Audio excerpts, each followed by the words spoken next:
environment scored through and rutted by history. Genet and Guattari. In his 1986 essay, Genet retrouvé, initially published in the Journal of Palestinian Studies, Guattari makes what I think is perhaps the most accurate and perceptive insight into the nature of Genet's mode of writing that I have read to date. Guattari's observation is made in relation to Genet's meditation on the aesthetics of the Black Panthers in Prisoner of Love. In that book, Genet had offered a typically complex analysis of the images used by the Black Panther Party in the 1970s. On the one hand, Genet is critical of the Panthers, suggesting that the theatricality of their imagery was easily deciphered because there was no depth to it. On the other hand, however, Genet also argues that this same imagery provoked a real transformation in perception through what Jacques Derrida might call a redistribution of sensible experience. Black and white relations in the UK would be changed forever. Blacks in the US had changed places, been allowed to appear. These images are what Genet calls fabulous images, images in which appearance forges being. This is Guattari's interpretation.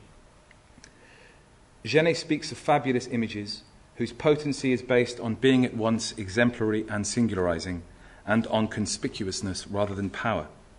I believe that it is valid to enlarge the scope of this kind of expression to include all imaginary formations, which then acquire a special capacity to bridge times of life and existential levels, as well as social segments, and why not, even cosmic stratifications, a capacity of transversal. We must look for Genet in all of these places simultaneously. Genet is not a saint, as Sartre pretends to think, and he is certainly not a saint condemned to perpetually metamorphosize into a vermin, and whose calling it is to convey history into mythical categories. In fact, myths and their images are only important to him to the extent that collective operators succeed in endowing them with historical consistency. Under these conditions, becoming a fabulous and solitary hero who is exemplary and therefore singular is no longer the opposite of collective fusion. Genet, so Guattari implies here, offers us an exercise in thought, or more precisely, to engage in a different way of thinking. He invites us to change direction, to shift gears. The point then is to think transversely, to attune the ear to all the reverberations and resonances, to experience the work as a vector that holds different planes of meaning together.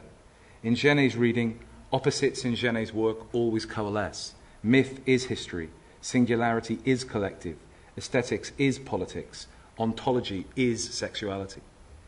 This allows Genet to remake revolutionary politics, to poeticize them according to his subjective disposition. Importantly, these opposites, as Claire suggested earlier, are not dialectical. That is to say, they are never resolved or sublated into a higher, better unity. Rather, they exist together and apart. What we have in Genet, in other words, is a politics of ambivalence, a politics where revolutions can be affirmed and rejected simultaneously. Importantly, Genet's refusal to endorse what one might call a fantasy of revolution is not a symptom of defeat, an acknowledgement that the status quo is destined to remain in place. On the contrary, it is a method for transforming our attitudes towards revolution. The Black Revolution in the US did fail, but it also succeeded. Gains were made on space and time. To think in terms of transversality is to rethink normative ideas of time and space. In Genet's work, time and space are neither static nor punctual. They are pulsing and simultaneous, systolic and diastolic, a matter of intensity and rhythm. Everything happens at once and at the same time. The dynamic simultaneity of Genet's writing is, to me, essentially theatrical. Why? Because, amongst other things, the stage, especially the stage of experimental theatre, I think here of Gertrude Stein, Tadeusz Kantor, Robert Wilson, offers a space where different images can be brought into being, made to collide and dissolve simultaneously. To use Genet's own comments in the essay L'étrange modé, theatre can evoke a different calendar, a different way of experiencing time. In the theatre, more so perhaps than in cinema and literature, the spectatorial eye is liberated, able to see and hear everything at the same time. Experience does not have to be punctual. Scenes and images do not need to follow each other. They can be simultaneously happening on different planes, horizontally and vertically. Think of Le Paravent, and in particular of the maquettes made by André Accart for Roger Bland's 1966 production, exhibited so beautifully here at the Nottingham Contemporary. As the play progresses, we see a logic of transversality in action, embodied in a series of simultaneous tableaux in a plethora of accumulating screens. On one stage, the worlds of the village, the singular outlaw Said and his mystical wife Layla, the defeated band of colonizers, and most audaciously the dead, all share the same space. On dramaturgy. As my friend Claire Finberg has shown in a recent essay, dramaturgy is a contested term, one that is rooted historically in Brechtian politics, and which perhaps is best defined, in one sense at least, as offering a specific viewpoint or orientation on a dramatic text, be that extant or new. From this perspective, dramaturgy is didactic, a mode of interpretation by a director or playwright that will then be translated for spectators to make sense of. However, as I use the term in this essay, dramaturgy is more basic, more to do with the ordering of theatrical material. The definition of dramaturgy that I want to use is based on the insights of the theatre maker and theorist Mike Pearson. Pearson says, speaking of his company Bruth Gorf, dramaturgy as cultural assemblage works equally with settings, people, bodies, things, texts, histories, voices, architectures. In these connective networks that are dramaturgical, it is usual to consider things and people as separate, their conjunction considered after their distinction. We propose instead the inseparability of people, things, and values. Pearson offers us a way of approaching dramaturgy that would ask us to remain sensitive to how a playwright or company constructs theatrical shapes and patterns from bodies, words, spaces, and sounds. In Pearson's view, dramaturgy is an architecture and archaeology, an art of assemblage. To understand Genet's dramaturgy, then, is to think about how he works dramatic stuff, to see him as an architect of sorts, to describe the type of house he builds and unbuilds. On a break. In a book, The Politics of Genet's Late Theatre, I suggested that there is a break in Genet's dramaturgical practice, both in form and content, from the balcony onwards. Henceforth, Genet's theatre moves from individual to collective revolt. He starts to respond to world events, to large-scale political histories. There is a change in scale too. The stage becomes bigger, more people populate it. The dramaturgy complexifies and matures. For me, this break or transformation was due to a strange encounter that Genet had with a decrepit old man in a third-class rail carriage somewhere in the mid-1950s. The encounter may or may not have happened, but what is important is that Genet used it to articulate a radical transformation in his relationship with the world and his mode of composition. In his silent encounter with the man, all of Genet's anxieties and doubts, caused by his presidential pardon, by the publication of Jean-Paul Sartre's book, his fears of aging, his writer's block, a relationship breakdown, all of these fears crystallized, and he underwent what he called an experience of wounding. In Genet's writing, wounding is a loss of sovereignty, an awareness that the self as such does not exist, and that who we are is a matter of chance and circumstance. To be wounded is to realize that the self is the other, and that the world, in the fashion of Spinoza, is a single substance. Through his theoretical writings of the 50s and 60s, Genet returns again in the wound, trying to make sense of what it means. On wounding. For Genet, the wound is polyphonic, it's transversal.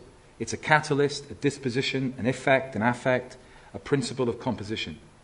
In his numerous attempts to understand it, the wound appears to be the very substance of art, the empty stuff or abyss that the artist must be willing to encounter if she or he is to reshape the world and add a new mode of perception to it.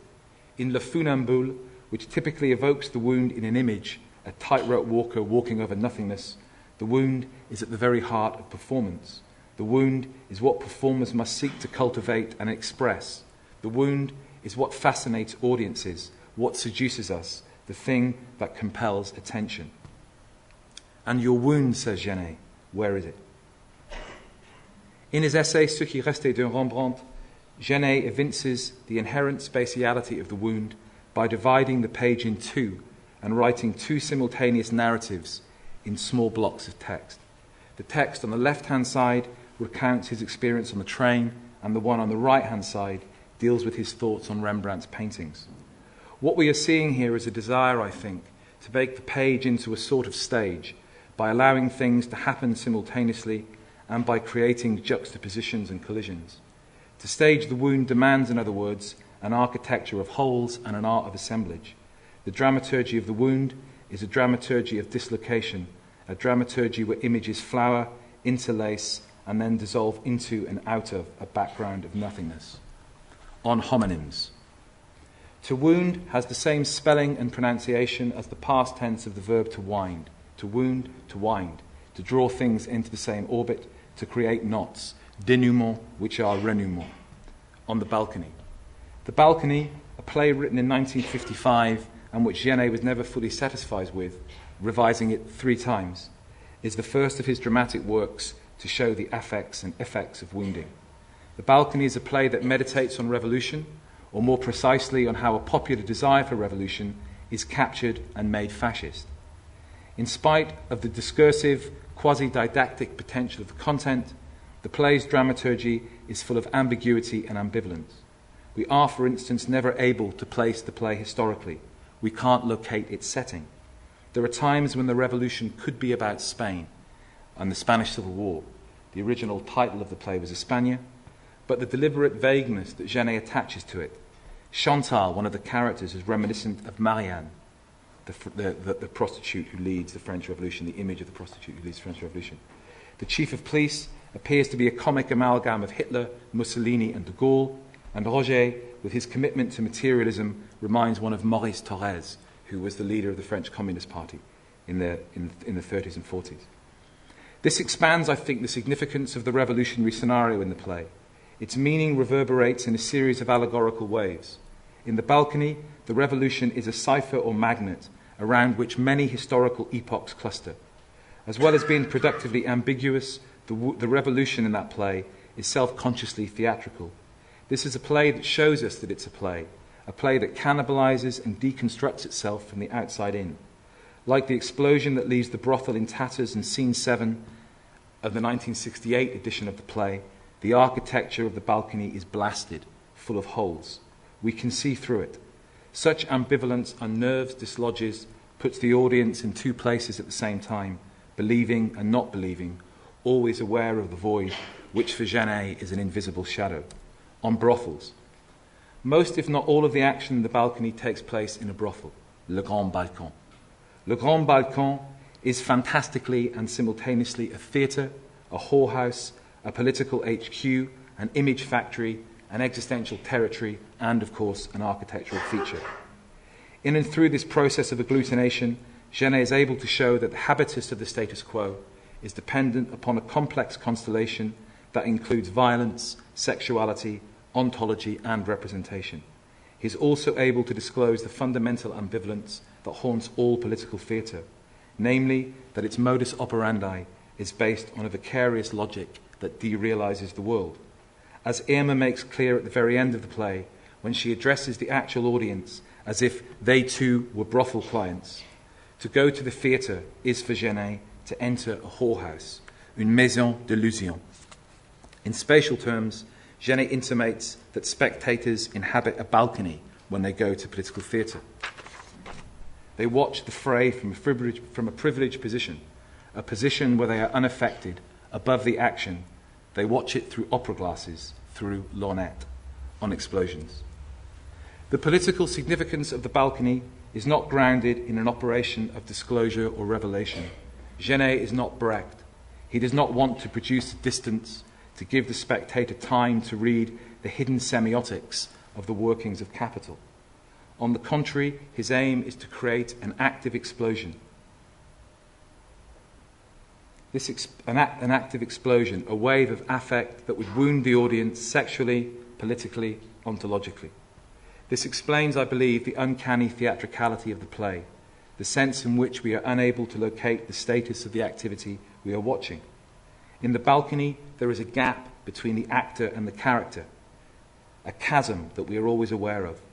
This is opposed to the usual practice of drama, where everything tends to be focused on closing the gap between actor and character. By opening it, but by never resolving it, Genet produces a liminal space, a space where the actor is self and other, someone who plays and shows us that she or he is playing.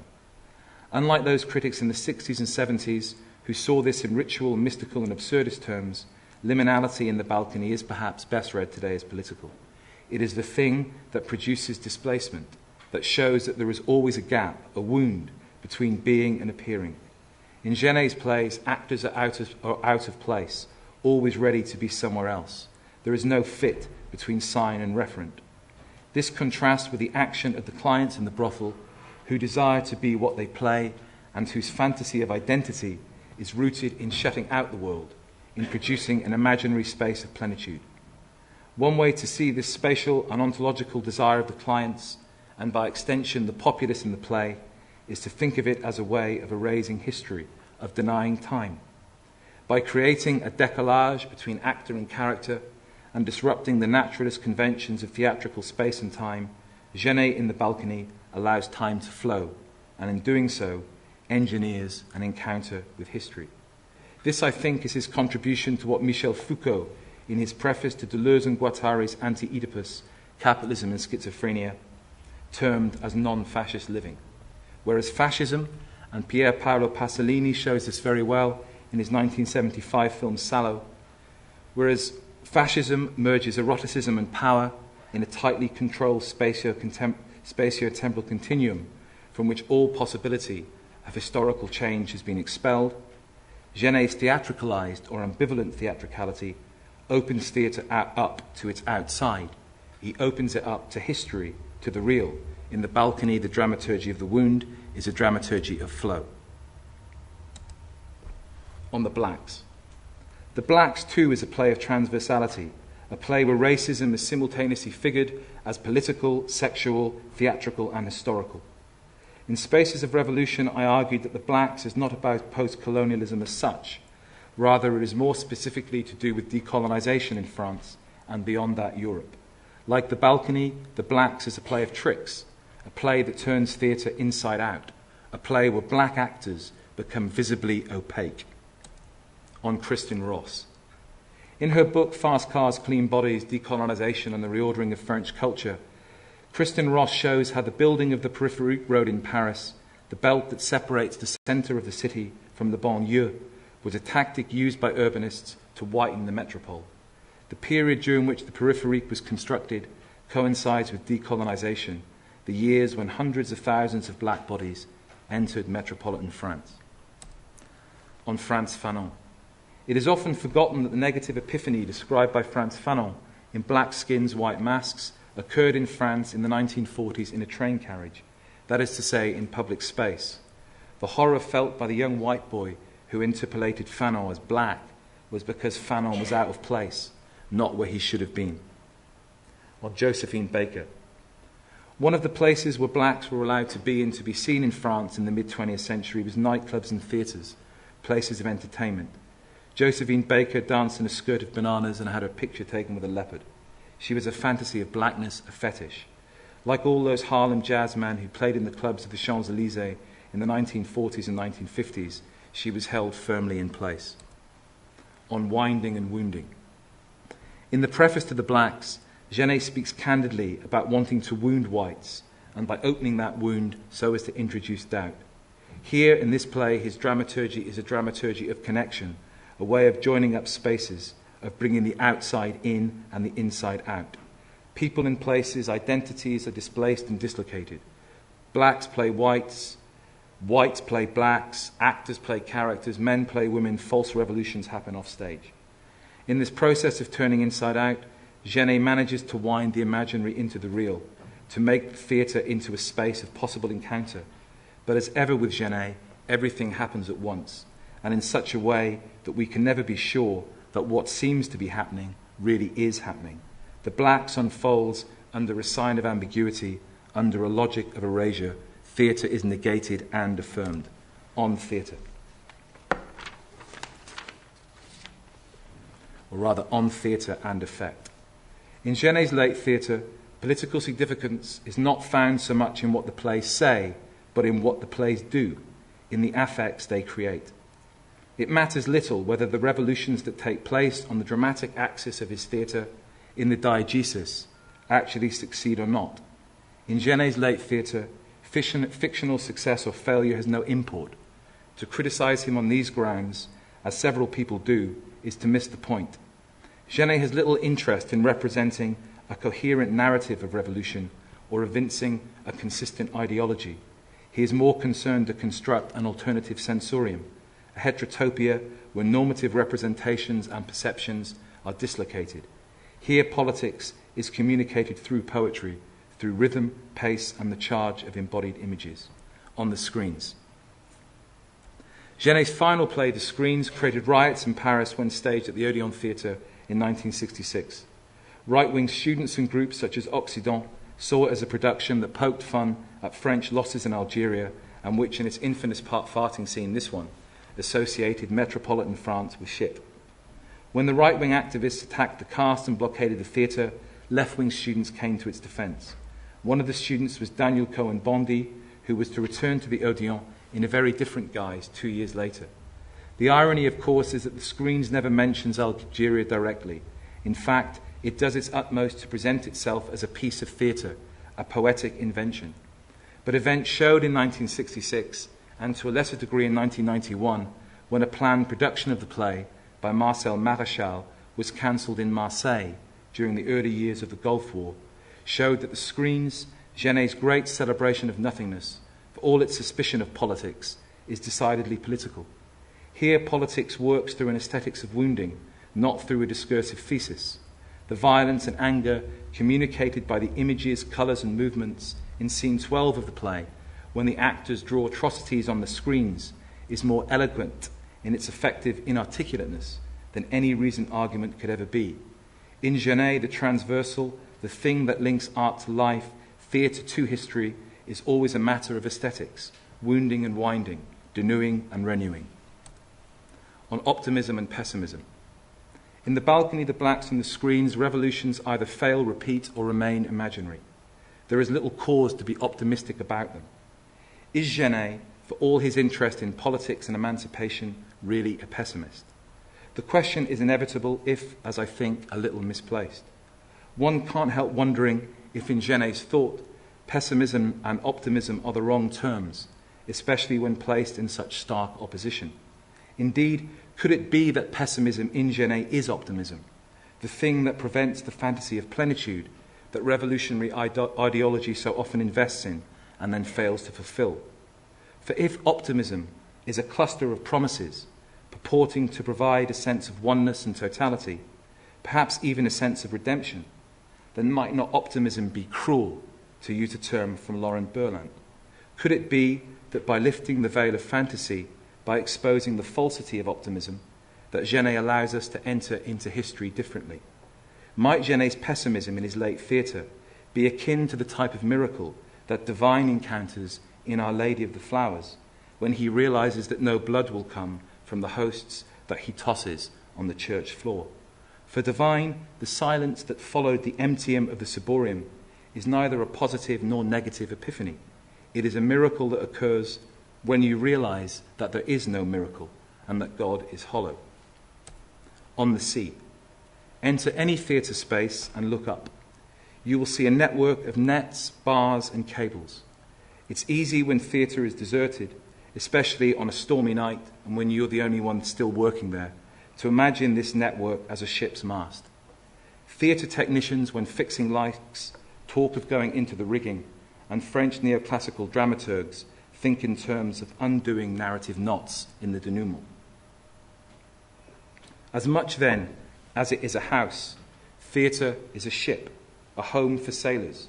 The sea that it sets out on is a sea of representation, a space where the world as we know it is dissolved and made liquid. Genet's plays are maritime plays. They come upon us like waves. A multitude of meanings and perceptions break and fragment upon us. We could say that Genet leaves us shipwrecked. The political meaning of Genet's theatre has little, if anything, in common with established paradigms of political drama. His late plays have their own logic, and this is a singular logic.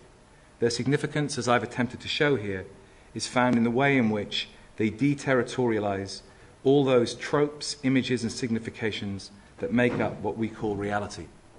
Ultimately, then, Genet's art of transversal, his dramaturgy of the wound, is an invitation to set sail, to leave the dryness of the land for the saltiness of the sea.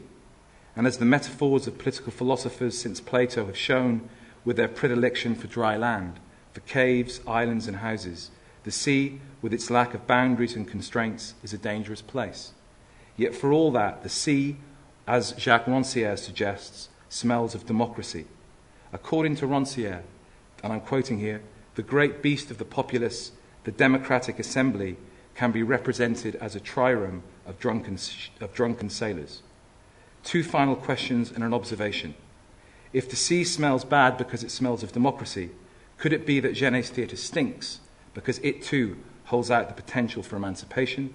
And if this is the case, is my failure to understand his theatre and to put Genet in his place a symptom of that same free-form democratic wave movement? This leads me to think, perhaps, that Genet practices us as much as we read and try to understand him. Thank you.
So our next speaker is Adrian Ripken. Adrian is Professor of Fine Art at Goldsmiths, University of London, and he's written on a vast multitude of things French, including French painting, most notably Ingres in his book Ingres Then and Now, and also Parisian popular culture and high culture in Street Noises, which is 1993. And he's frequently informed by French psychoanalysis and philosophy, paying particular attention to Julia Kristeva and also to Jacques Lacan, Jacques Rancière, Jacques Derrida, men called Jacques, really.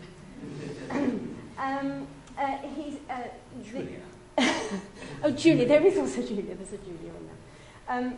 And his website and his blog, Gai Savoir, gives an indication of the great range of artists and writers and cultural theorists to which he devotes his research. And I think that one name that is quite marked by its absence is actually Jean Genet's. Genet's Querelle de Brest is quite fleetingly referenced in Street Noises, but apart from that, I think Genet is quite absent from your corpus. So perhaps, I don't know if that's something you're going to address today. All I can address. Right. Okay. So I'm going to hand over to you. Thanks very much. Thank you very much. Thank you. And thanks again to Alex and Siobhan for inviting me. I'm very glad to be here, and the exhibition is really quite wonderful, so I'm very, very happy to have been able to come up to Nottingham and to see it. It's one of those exhibitions which resolves nothing and leaves one open to discovery, and I find this extraordinary and satisfying. One is not asked to make any aesthetic or political decision, but to undergo a certain process of coming to be able to think about where one stands in relation to the materials through it in many different ways. It's true that this is going to be a talk comprised almost, I think, entirely of prefatory remarks. And in a sense, I think that echoes Carl's ending, which he expresses his uncertainty. It's not a radical uncertainty. I don't think uncertainty needs to be radical. It just needs to be. He expresses his uncertainty about whether he is doing Genet or Genet is doing him. And I find that this is a very beautiful formulation, and one which, in fact, goes very much with the way in which Genet approaches the way in which he himself might want to be approached. And I just want to quote something which was not going to be at the beginning, but now is, from an interview he gave after the Sabre and Chatillon event and after his second visit to Palestine. And the questioner asked this: the revolt of European intellectuals in this century was mostly a revolt of individuals. That is why they were so frequently criticized by organized revolutionary movements. I'm thinking of the feuds between the Surrealists and Communists, the conflicts amongst French intellectuals around 1968. A whole history, a whole tradition grew out of this. This is touching on Carl's theme of the singularity in Genet. And Genet replies, now listen, the day the Palestinians establish themselves, I'll no longer be at their side. The day the Palestinians become a nation, like any other nation, I'll no longer be part of it. Question, the intellectual as guerrilla? Exactly. And your Palestinian friends know and accept that? I think that will be the moment when I'm going to betray them. They don't know it. I find that quite definitive and quite beautiful in a way, because it's not exactly a shirking of responsibility, but it's precisely a placing at the center of our considerations of the matter of what it means to betray and what it means for Genet to have built, in a sense, his reputation on a desire and a capacity to betray, and in placing that, if you like, at the very ending of his active life, in a sense, a betrayal of himself. Because it looks almost there to me, and this is something which I'll develop as I go along, as if betrayal, as if treachery is too easy an option, too romantic an option. To betray is to wait for the moment, perhaps, to make a single gesture, which perhaps in the end, and now I'm thinking about certain evolutions of gay life over the last 30 or 40 years, in a situation when perhaps it may after all turn out that fidelity is the more complex strategy. Fidelity is the more complex choice, one which requires many procedures to develop, and one which Genet himself showed in his relationship to writing. If you like, and this may sound like a silly thing to say of a writer, an obvious thing to say of a writer, Genet remained throughout his life, even when he didn't write, utterly faithful to the process of putting one word after another. Now I have to get my PowerPoint and not Alex says that's it. I'm going to talk a little to these images and around them, but please don't expect me to produce anything more than a series of possible arguments. It's the one at the bottom, is it? This one. I want to start by explaining a little what was just mentioned, that I never really wrote anything on Genet, except, as you so rightly say, this passage in Street Noises, where there is a quotation from Carrel of Brest. The quotation from Carrel, which I wrote into this book in 1991 or 1992, it's a long time ago, and therefore a long time since I ever cited anything that Genet had said, is a bit where Genet articulates the fascination of a public who aren't really present in the book, but a public who he invokes in this paragraph, of a public, the fascination of the public for the police, the ambivalence of the public towards the police, their fascination for and loathing of the police. And he explains this by saying that in their day-to-day work, the police act as a kind of drain, a kind of sump into which public dreams are filtered and sedimented. And I found that in saying this in Carrel, which is my favorite work of Genet's, Genet, at this particular point, was beautifully digesting a culture of 30s eroticisms and 30s infractions and 30s forms of narrative and popular cultures in a way which acted for me as theory, that his digestion, his articulation of this relation with the police was more of a metacritical or meta-theoretical achievement than anything which I could think through for myself. So at that point, I quote it not as Genet, but as a theory of culture, as a much more general theory of culture. And in that sense, you might say this is a relationship of mine to literature, which is not a unique relationship, but one in which I think, and again I think Carl has hinted at this, the literary text always comes before theory and after theory. I don't think there is any theory which is more important than any literary text. I'm going to say that as a dogma right now and stick to it through thick and thin. There was something, I was at a conference at Christaver a few years ago, and a philosopher who'd given a paper was defending a bit of his paper, and she said, "No, sit down. Philosophy can't do that, only fiction." And I kind of agree. And that was why I would wish to cite Genet at that particular point in the text. However, in the very last paragraph of Street Noises, and I went and checked this myself last night, I also say that in contemporary cultures of queer and gay life, one might think of Genet as no more than a superannuated priest. And I think that the reason why I said that was because I wanted to create a split, which perhaps might be Genet-like in itself, between being gay and admiring Genet. That in a sense, even before the whole unfolding of queer performativity had fully taken place, had fully unfolded in contemporary academic and performance cultures, I felt a certain anxiety about the way in which a form of being gay, through a series of performances, should constitute itself, articulate itself around Genet as canonic. And that, I think, is to do also with a certain relationship to an avant-gardism, if you like, a refusal of normativity, which Carl has just shown was particularly an aspect of Genet's work. That if one wants to move on, one must always set aside, betray, let go, be prepared to let die.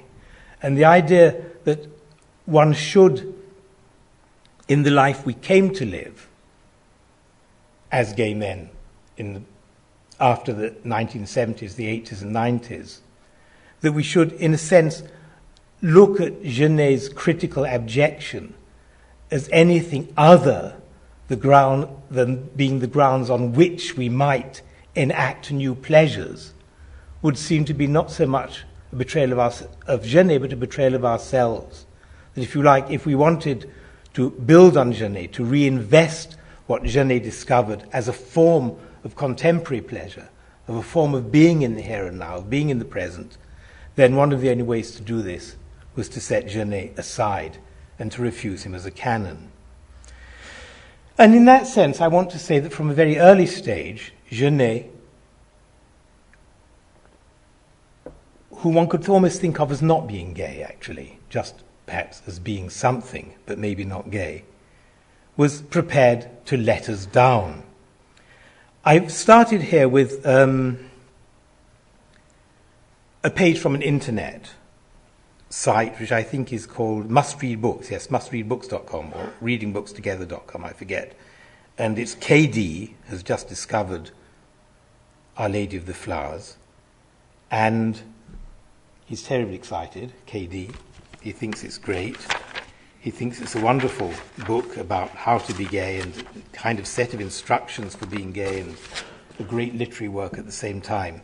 And he quotes Darling Daintyfoot, description of Darling, height 5 foot 9 inches, weight 165 pounds, oval face, blonde hair, blue-green eyes, matte complexion, perfect teeth, straight nose. Now that's from the freshman translation, which is taken from the first, if you like, official publication of Genet, which is the first, I'm not an expert on this publication history, but which is the first Gallimard edition, after the Arbalète editions, or from the revised Arbalète edition. And in Our Lady of the Flowers, in Notre Dame des Fleurs, as Genet introduces his characters, in the first edition, the Arbalète edition, which indeed was the first one I read, which I have here for you to see. That's what the first editions look like, as distinct from the later NRF editions.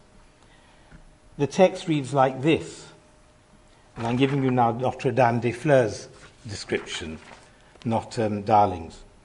Signalement, I'm going to read it in French and then in English.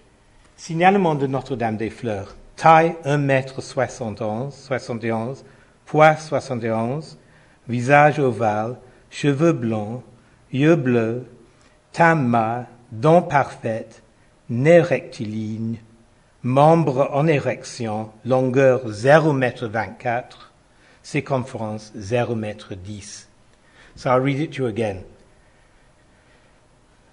Description of Notre Dame des Fleurs. Height 1,71 m. I'm not going to translate back into inches. 1,71 m, weight 71 kilograms, oval face, blonde hair, blue eyes, matte complexion, perfect teeth, rectilinear nose, straight nose, dick in erection, 24 centimeters long, 10 centimeters round, which is big. That's before he changed the text, and that's after. Now, this is something that Genet does quite systematically in the early editions, and it relates to all of the characters as he enters them, whether they're black or white, whether they're a slut or a hero, whether they're a criminal or a petty criminal. Here's another one. Signalement de sexe Gogouille. Taille 1,70 m. No, I've got that wrong, sorry. Something, poids 88 kilos, visage ovale, cheveux, and you reach the end. Membre en érection 28 cm, circonférence 0,14 m. That is, dick in erection 28 centimeters, circumference 14 centimeters, which is truly huge. Now, I want to leave that in place because it's a very banal and very obvious part of sexual fantasy. Dick size, you might say, is something we've inherited throughout the whole of our culture, from the phallic Hermes and before, and from the Roman wall paintings of Pompeii, and so on. It's become a kind of problem, I suppose, in feminist critiques of culture.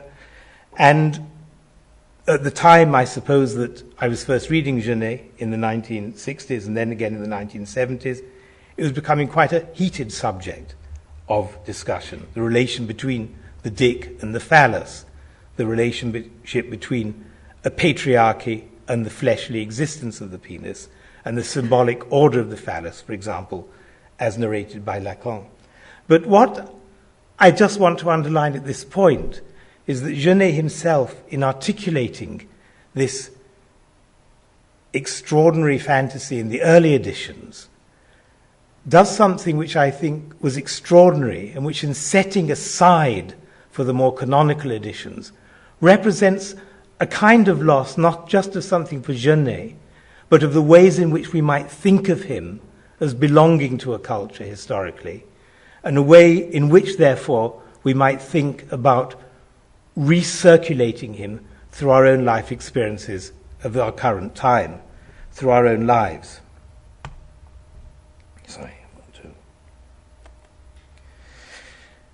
I think when I first read Genet, and I remember it was The Thief's Journal, and it was in translation, the thing that most haunted me, surprisingly when I look back at it now, was the thing that in fact most haunts Hélène Cixous in her very recent work, which came out this year on Genet, Entretien de la blessure, and which also, I think, haunts Derrida in his book Glas, to which Karl has referred. There is a figure in The Thief's Journal which is quite astonishing in its power, and that is the tube of Vaseline. I put here on the screen a contemporary photograph, more or less, of a man lying by a tube of Vaseline, and of a wound of a boxer in the 1970s, which has been put up on an internet site, where the person who's put it up says what you see as the title at the top. They must have put a shitload of Vaseline in his cut. I wanted to put that up because I both wanted to underline the absolute terror with which reading about the tube of Vaseline made me shudder when I was 17 or 16 years old, because I knew vaguely what it was for, but I couldn't in any way envisage how that might have some kind of relationship to me. And I knew exactly what Vaseline was because, being brought up in that kind of 50s, 60s medical household, there were tubes of it everywhere.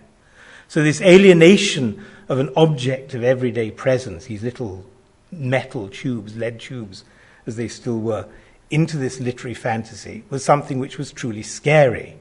And I think at that particular moment of my reading life, it drew me not into Genet, but drove me towards the much more sentimental, and in some ways artificially literary, James Baldwin, which, weirdly enough, brings one up before anything has even unfolded into a relationship between Genet, the notion of being gay, and the Black Panthers, which James Baldwin himself found so hard to live out in relation to his fellow blacks who, like him, were struggling against racial oppression, but who abjected his gay sexuality, just as they did not with the case of Genet. So if you like, that tube of Vaseline, which drove me from one literary experience to another, is also an image which can circulate through different writers who, in writing on Genet, want to draw out of him that which in some sense does not fully belong to themselves, to their experience of being a sexual identity in the world, to their experience of being a writer. And it is extraordinary when we look at the section where Derrida talks about glutinous consonants, the J and the gl in glass, is that the tube of Vaseline there is ultimately of immense importance for Derrida, and the way in which the glass columns, the Genet columns of his book are constructed, thought through, if you like, extruded out of Genet to become Derrida's own writing. You might say that Derrida was much more successful at it than I was. He didn't go off and read something else altogether in fright. He wrote out of the Vaseline tube in a way which was immensely inventive. Cixous in the new book likewise draws out of Genet's own imagining that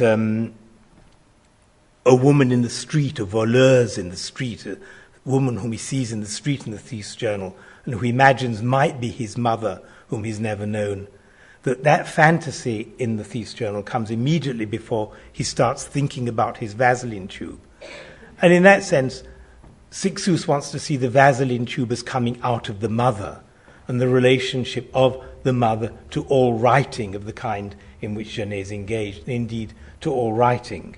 And it is indeed Cixous who I think said that of the writers who wrote in the feminine in the 20th century, she names three, I forget the third, but Colette is one and Genet is another. She names two women and one man whom she thinks of as writing the feminine, and of those writers, one is Genet. So the tube of Vaseline is something which clearly is a presence in The Thief's Journal, which turns out to be a presence for far more than my timid reading of it as a 16-year-old, and one which I could not imagine would articulate a series of futures, which one now has to think about and how to deal with them, and what do we do with them now. Now, one sense is I want to say, let's drop it all. Let's set it all aside, and let's think in a different way, if we need to at all, about how we can fragment Genet into a contemporary culture, or how we can fragment a contemporary culture into Genet. At the beginning of her books, Cixous says that Derrida was Genet's ideal reader. Il était le lecteur idéal. I don't like that. In fact, as soon as I read that, I wanted to stop reading the book altogether. I find the idea that Genet would have an ideal reader absurd. I find that what it does is to turn around the canon away from Genet being the canon to those who read him in the best possible way as being the canon of his work, which in a sense, far from deconstructing his work or exercising deconstruction, effects a closure. If Derrida is the ideal reader of Genet, then Genet, in a sense, is lost, and with him is Derrida's own notion of deconstruction. There can be no such reader, ideal or otherwise. It's, in fact, quite strange if one thinks of doing something that Cixous doesn't do, which is to take lecteur idéal, lecteur noun, idéal, adjective, and turn them round and say the lecteur is the adjective of an ideal, which is philosophical reading, which is philosophy. So that if we just take Cixous at the level of word playing which she herself might engage and turn her own argument on herself, then the idea of Derrida as an ideal reader must necessarily be a closure. But what is Derrida then if he's not an ideal reader? What is he if he's not a reader of the kind that I was when I was 17? And I think I would want to say, to put something in place, that he's not perhaps an ideal reader of Genet, but maybe he's an ideal writer of Genet. That what he does in the right-hand column of Glas is to write Genet as if he himself could not write Derrida. He can write on Hegel in the left-hand column, but in the right-hand column he writes Genet. He writes what is not Derrida and what could never have been Derrida. So in that sense, perhaps, there's a complex process of alienation which allows the right-hand Genet column to be fully creative without being Genet at all. And I would like that to be left in place as a notion. I don't want to close it. I just want to leave it in place as a notion. Because I like then to turn that round slightly and say that Genet himself is an ideal reader of Genet writing, and that this is implicit in his work from its very earliest phases. Notre Dame des Fleurs, for example, is simply full of paragraphs in which we see the novel being written, in which we see Genet putting his characters together word by word, putting their relationships together word by word, putting the narrative together word by word, in such a way that from the beginning of one short paragraph to another, you can't predict an outcome, which would be an outcome of a classical kind of short story, that someone's going to meet someone, that's going to happen, and that there is a certain logic to the unfolding of events. There is a strange, if you like, engagement in the process of writing and a negation of it that take place together at this fundamental level of what word will come after what word, within the daydream of the sexual with which Genet says he is engaging in prison. But what does he say right at the beginning of Notre Dame des Fleurs about how he is able to engage in his daydream? What stokes his daydream? What feeds his imagination? What enables him to be in anuses, to be measuring dicks, to be imagining smell, to be feeling cum, to be being spat upon? What comes to him in prison are little bits of news, little bits of newspaper, cuttings, things delivered, things heard on the grapevine. What comes to Genet in prison is the faits divers. Sorry, these are just slides of roses, that's all. There is Notre Dame des Fleurs lying next to some roses with a little anchor. I took that the other week on holiday. I like the anchor and the flower, and there's an anus in the top left, because Genet is constantly making these comparisons with roses. And this is going to take on a certain sense in just a moment. I think that in Street Noises, the reason I turned away from Genet was because I found him theoretical. I found that he enabled me to say something about the cultures I was writing about that I couldn't say. And in doing that, it made me perhaps see too sharply and too negatively the extent to which Notre Dame des Fleurs is precisely a digest of the popular cultures and mass cultures, the littérature de gare, station literature of the 1930s and the 1920s.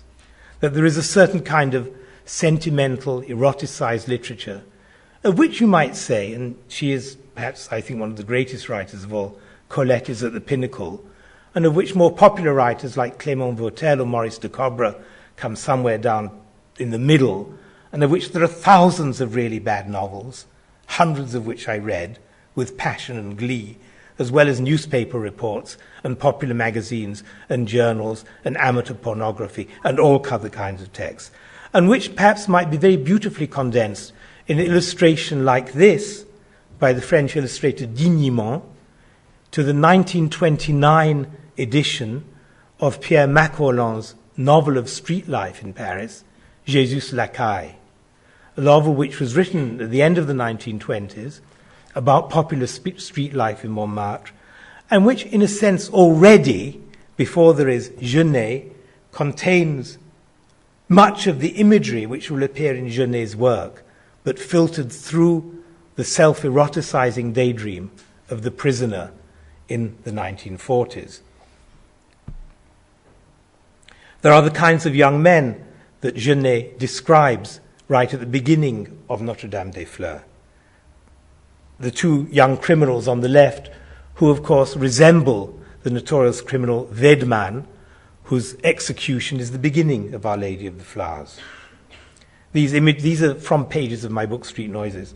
The images of sailors taken from a surveillance by the police and the Navy authorities in Toulon in the late 1920s, of homosexual sailors and sometimes of their clients who come down to Toulon to have sex with them, or take them back up to Paris to have sex with them. So there is, if you like, a humdrum daily life, a gay life, which doesn't call itself gay, of which Genet is able in his daydream to present the depths of its abjection. And it's that abjection which both holds the marginality of Genet, the desire to be at the margins, his capacity to show us what the margins are, and yet at the same time, which is liable at the level of the daily life in transformation from what it was that he experienced, to in a sense turn him into what I called a superannuated priest. After all, in our own time, we can turn on the internet and get any image we like of a more or less highly aesthetic form of the representation of abjection as a critical commentary on what it is that we are. On the top is an image just taken from a gay site of everything that you would wish in terms of a voyou, a bad boy image of the self, which can be instantly multiplied in consumer cultures. And I've no doubt if you wrote to the young man there, I think so, and offered him £100 to enjoy the gun, you would get it. So there's no great problem in it. That isn't abject anymore. That's a kind of tacky commercial transaction of our time, which you can do or not do as you feel like. No shame attaches to it. And that's a peculiar thing that we have to think about. But below is an image of Ron Athey, who perhaps more than anyone has explored the implications of a Genet-esque or Artaudian theatre of the self, as a performance art, as a form of the articulation of what it is never to be able to move beyond or through the abject without constantly reinstating it in one's own presence in front of one. I don't get into complicated discussions of the abject here, but I'm working more from a Christavan theory than a Genet one in a way. But Athey too, there's something in it which is terribly healthy. There is the capacity to perform this publicly as an issue of the artist's craft, not specifically as one of the artist's sexuality, not specifically one of the artist being a hard, difficult, dangerous person who's HIV positive, but who one, through his physical being, through his social being, through his being HIV positive, has evolved a certain new way of making brush marks, and I call these needles through his face brush marks, that are quite different, and poetically radically different from, say, a British landscape painting of the 1950s, but nonetheless belonging to those previous forms of innovation.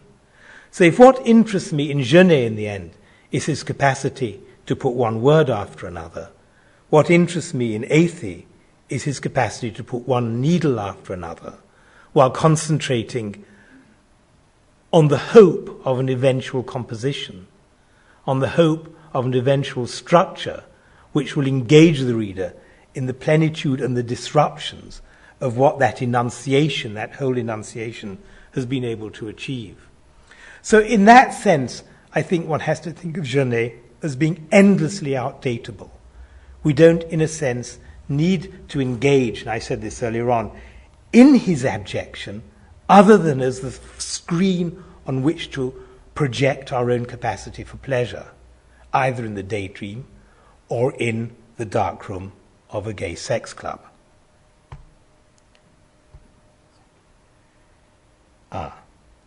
That's right, I have to exit. I want to conclude now, because I must conclude, it's by showing you a little film clip, and I want to think about the relation of Fassbinder to Genet as another commentator. We've already had some experience today of how Genet is at the centre of so many attentions, whether it's Sartre, and I have to say I think the Sartre book is absolutely wonderful. I'm thankful, for doing this paper just with the opportunity to reread it. There's Derrida, there's Cixous, there are many other commentators, there's Guattari, as we've already seen. But for me, maybe the great commentator, and I'm going to call him a commentator now on Genet, is Fassbinder and his 1974 film of Querelle of Brest. Is it 74 or 77? Someone can correct me. 78, I think, actually.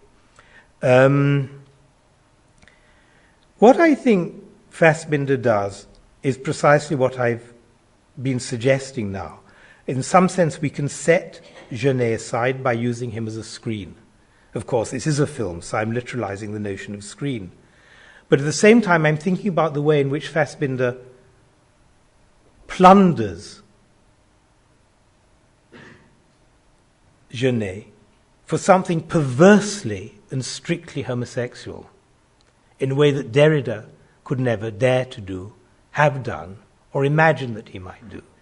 So I want to think of Fassbinder's film as being a kind of contemporary of Derrida's Glass, but one which engages in a different kind of projection, which perhaps acknowledges Genet even more than Derrida does, but at the same time effaces it through a set of moves of such complexity, such obviousness, and such enabled poesis, if you like, which is grounded in the Genet-esque poetics, that we have something which can guide us, if you like, towards an abuse of Genet in our own time.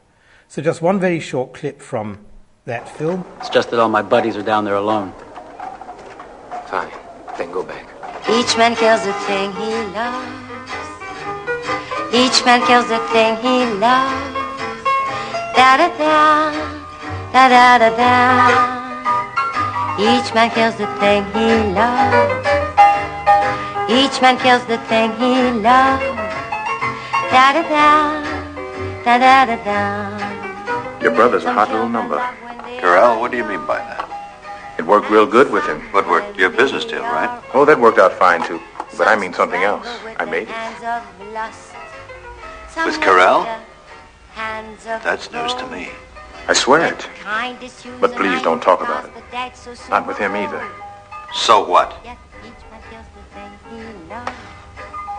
It's none of my fucking business. But you're not gonna make me believe you fucked Carell. I swear. I fucked him in the ass. And when I pulled my cock out, it was covered with shit, if you want to know. I've done it with all of them. Damn near all of them. Except for you. I never wanted you, understand? This way I can say my wife slept with nothing but assholes. You're the only exception. I don't know why. I think we could have made it, but I just didn't want to. You don't interest me in the least. You don't. You're not any uglier than the others. I'm just not interested. Each man kills the thing he loves, yet each man doesn't die. Yet each man kills the thing he loves. Each man kills the thing he loves. Da-da-da, da-da-da-da. And it's in that I find my own relationship to Genet. So thank you.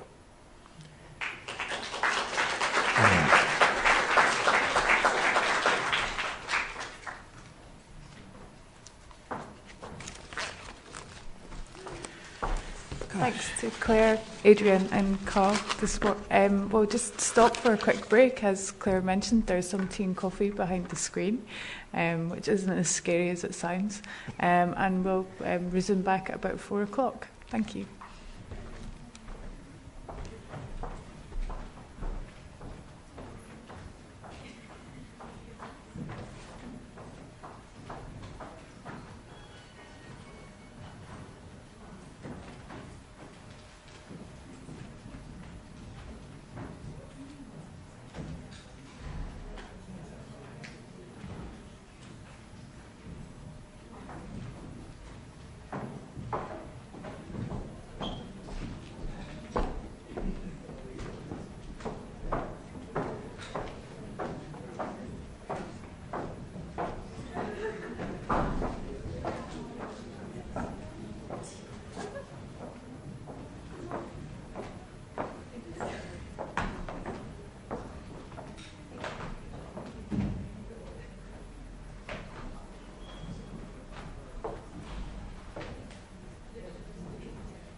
on representations of the body and gender in contemporary literature and contemporary art.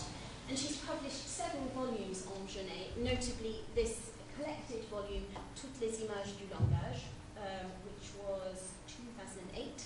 And then 2010, this publication here, Jean Genet, Les Revers du Genre. I don't know if you can see the cover from there, but you're welcome to come and have a look after. It's quite a provocative cover in itself.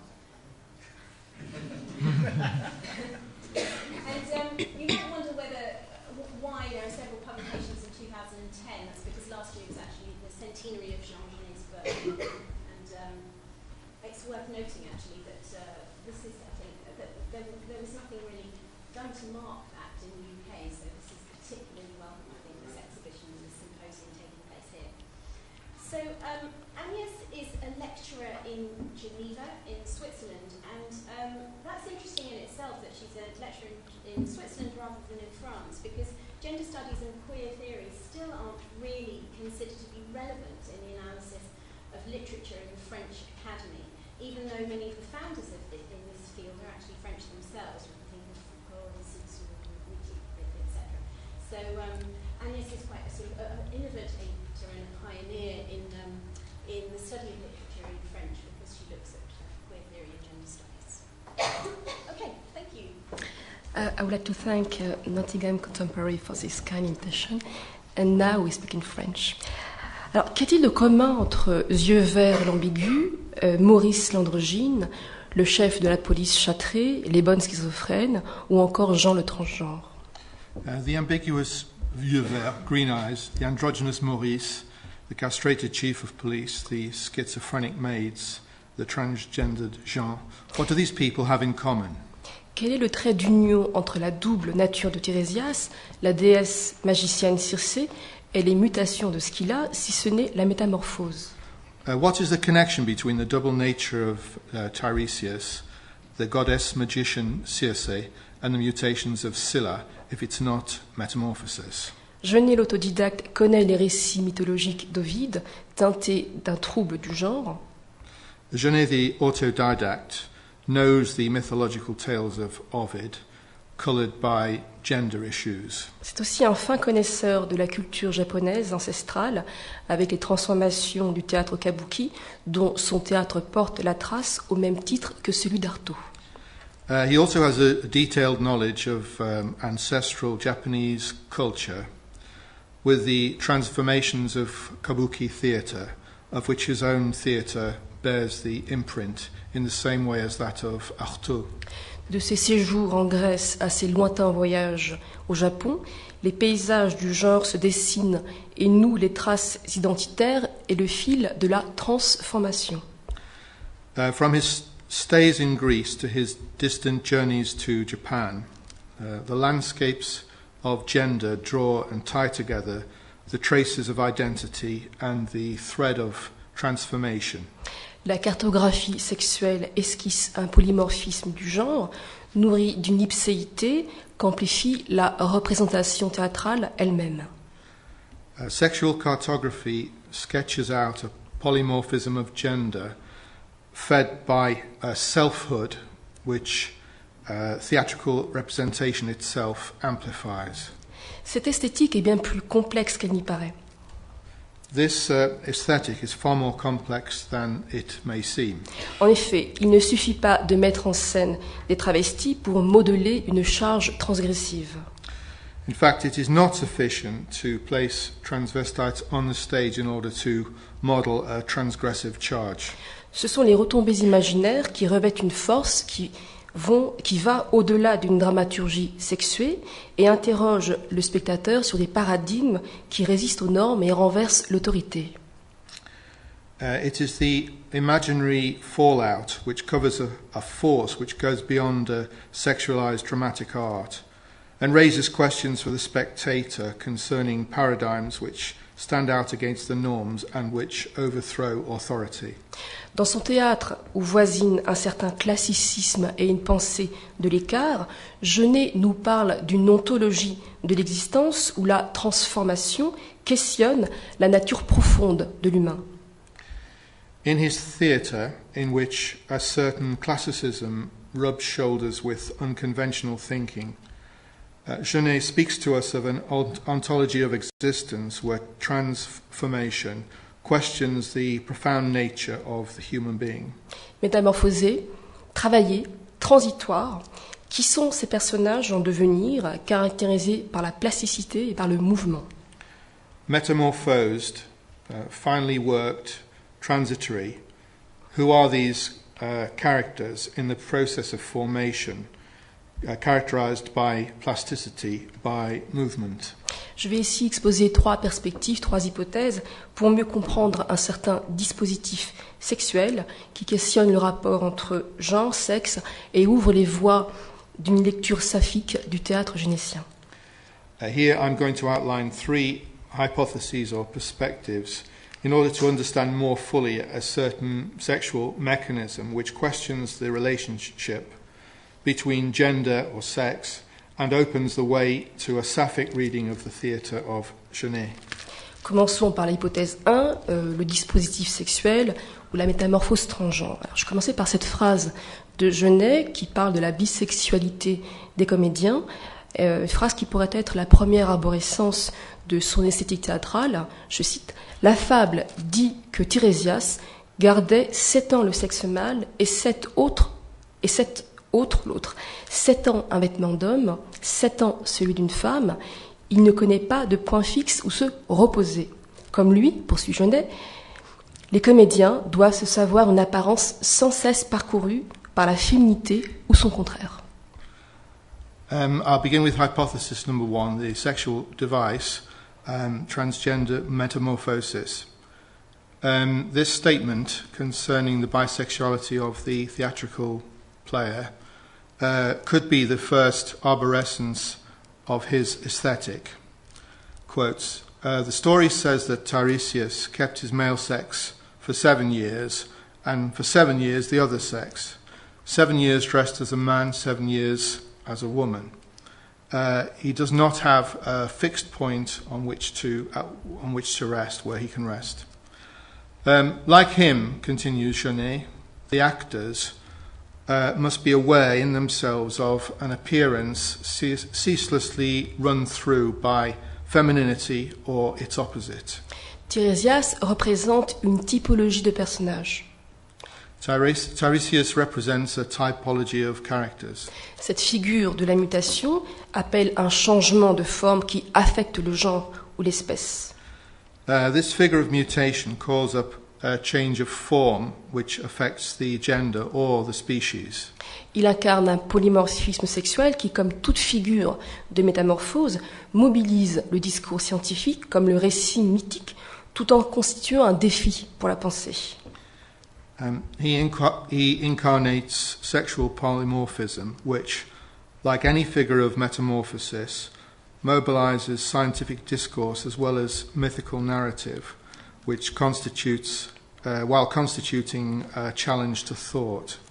Revisité par les avancées de la science et de la technologie contemporaine, le concept de mutation interroge la question de la permanence naturelle, bouleverse l'ordre normé et déséquilibre la pensée dichotomique.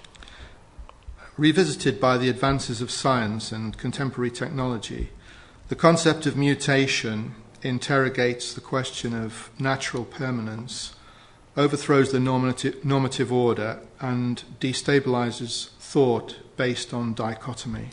Qu'elle inaugure le passage du féminin au masculin, de l'humain à l'animal, de la larve à l'organisme adulte, la métamorphose peut s'appréhender selon les divers paradigmes de la conversion ou de l'évolution. Whether it inaugurates the passage from human to animal, from larva to the adult organism, metamorphosis can be grasped according to different paradigms of conversion or evolution. Selon les modèles, elle affecte l'identité, l'essence, la nature ou l'apparence de ce sur quoi elle porte. Depending on the model in question, it affects the identity, the essence, the nature or the appearance of whatever it acts upon. Penser le polymorphisme du genre chez Genet conduit à entrer dans un imaginaire où s'invitent des personnages qui sont autant de paradigmes métamorphiques. Thinking about polymorphism of gender in Genet leads us to enter into an imaginary sphere where characters appear which equate to metamorphic paradigms.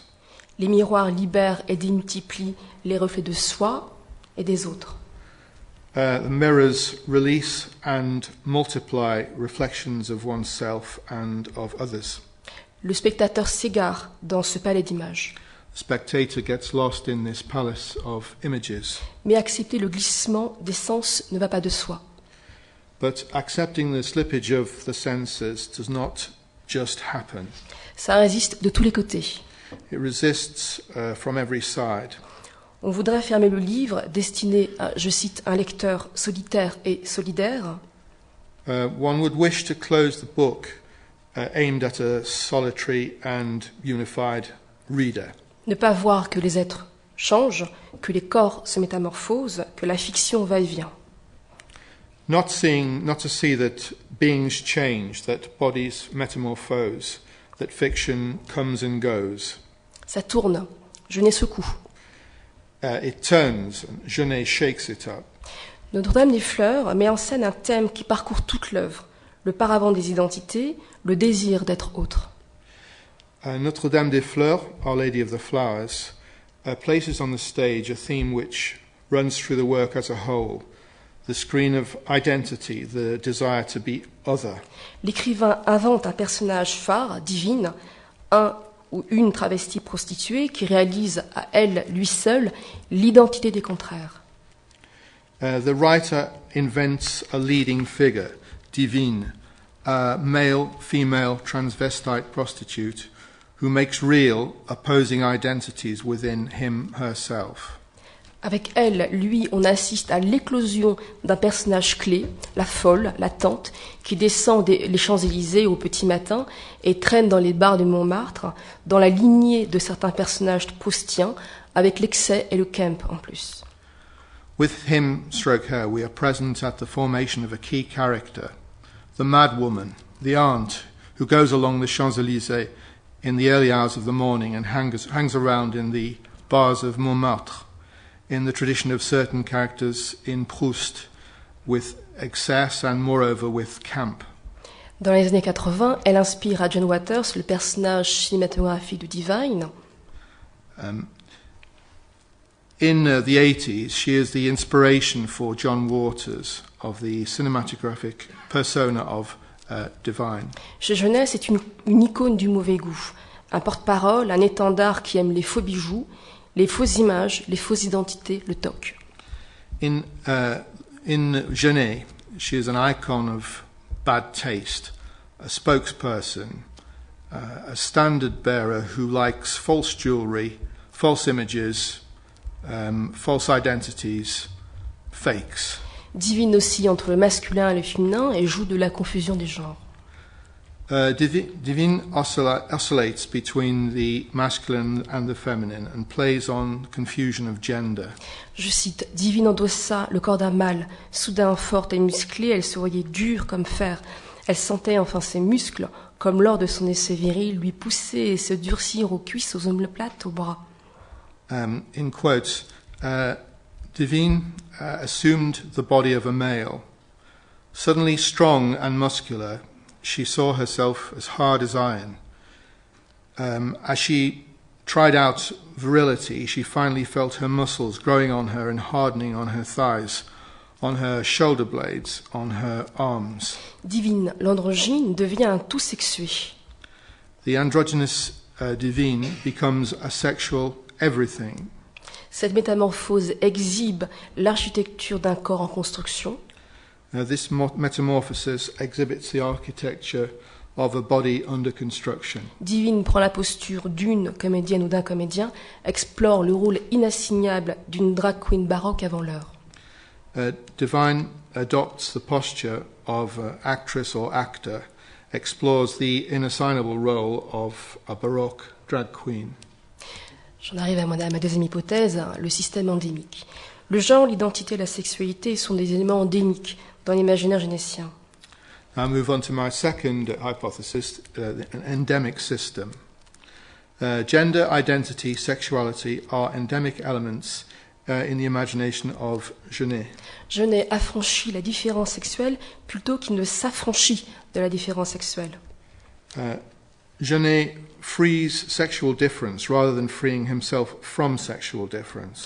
Il s'inscrit dans une mouvance libertaire qui le garde de toute appartenance communautaire. He makes himself part of a libertarian circle of influence which keeps him away from any adherence to community. Pour autant, relire ces textes à l'aide d'outils épistémologiques sur la politique des sexes proposés par les gender ou les queer studies révèle une certaine modernité, mais n'autorise aucune forme de récupération. Nevertheless, rereading his texts with the help of epistemological tools relating to sexual politics proposed by gender studies and queer studies reveals a certain modernity, but does not authorize any kind of appropriation. Cette œuvre irréductible à un sens résiste à tout discours théorique et dogmatique. This work, which cannot be reduced to a single meaning, resists any dogmatic discourse.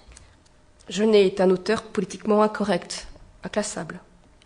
Genet is a politically incorrect author, impossible to categorize. Son œuvre esquisse les contours du genre, qui se déploient dans l'excès, le simulacre, l'artifice, mettant en cause la nature des sexes et leur destin.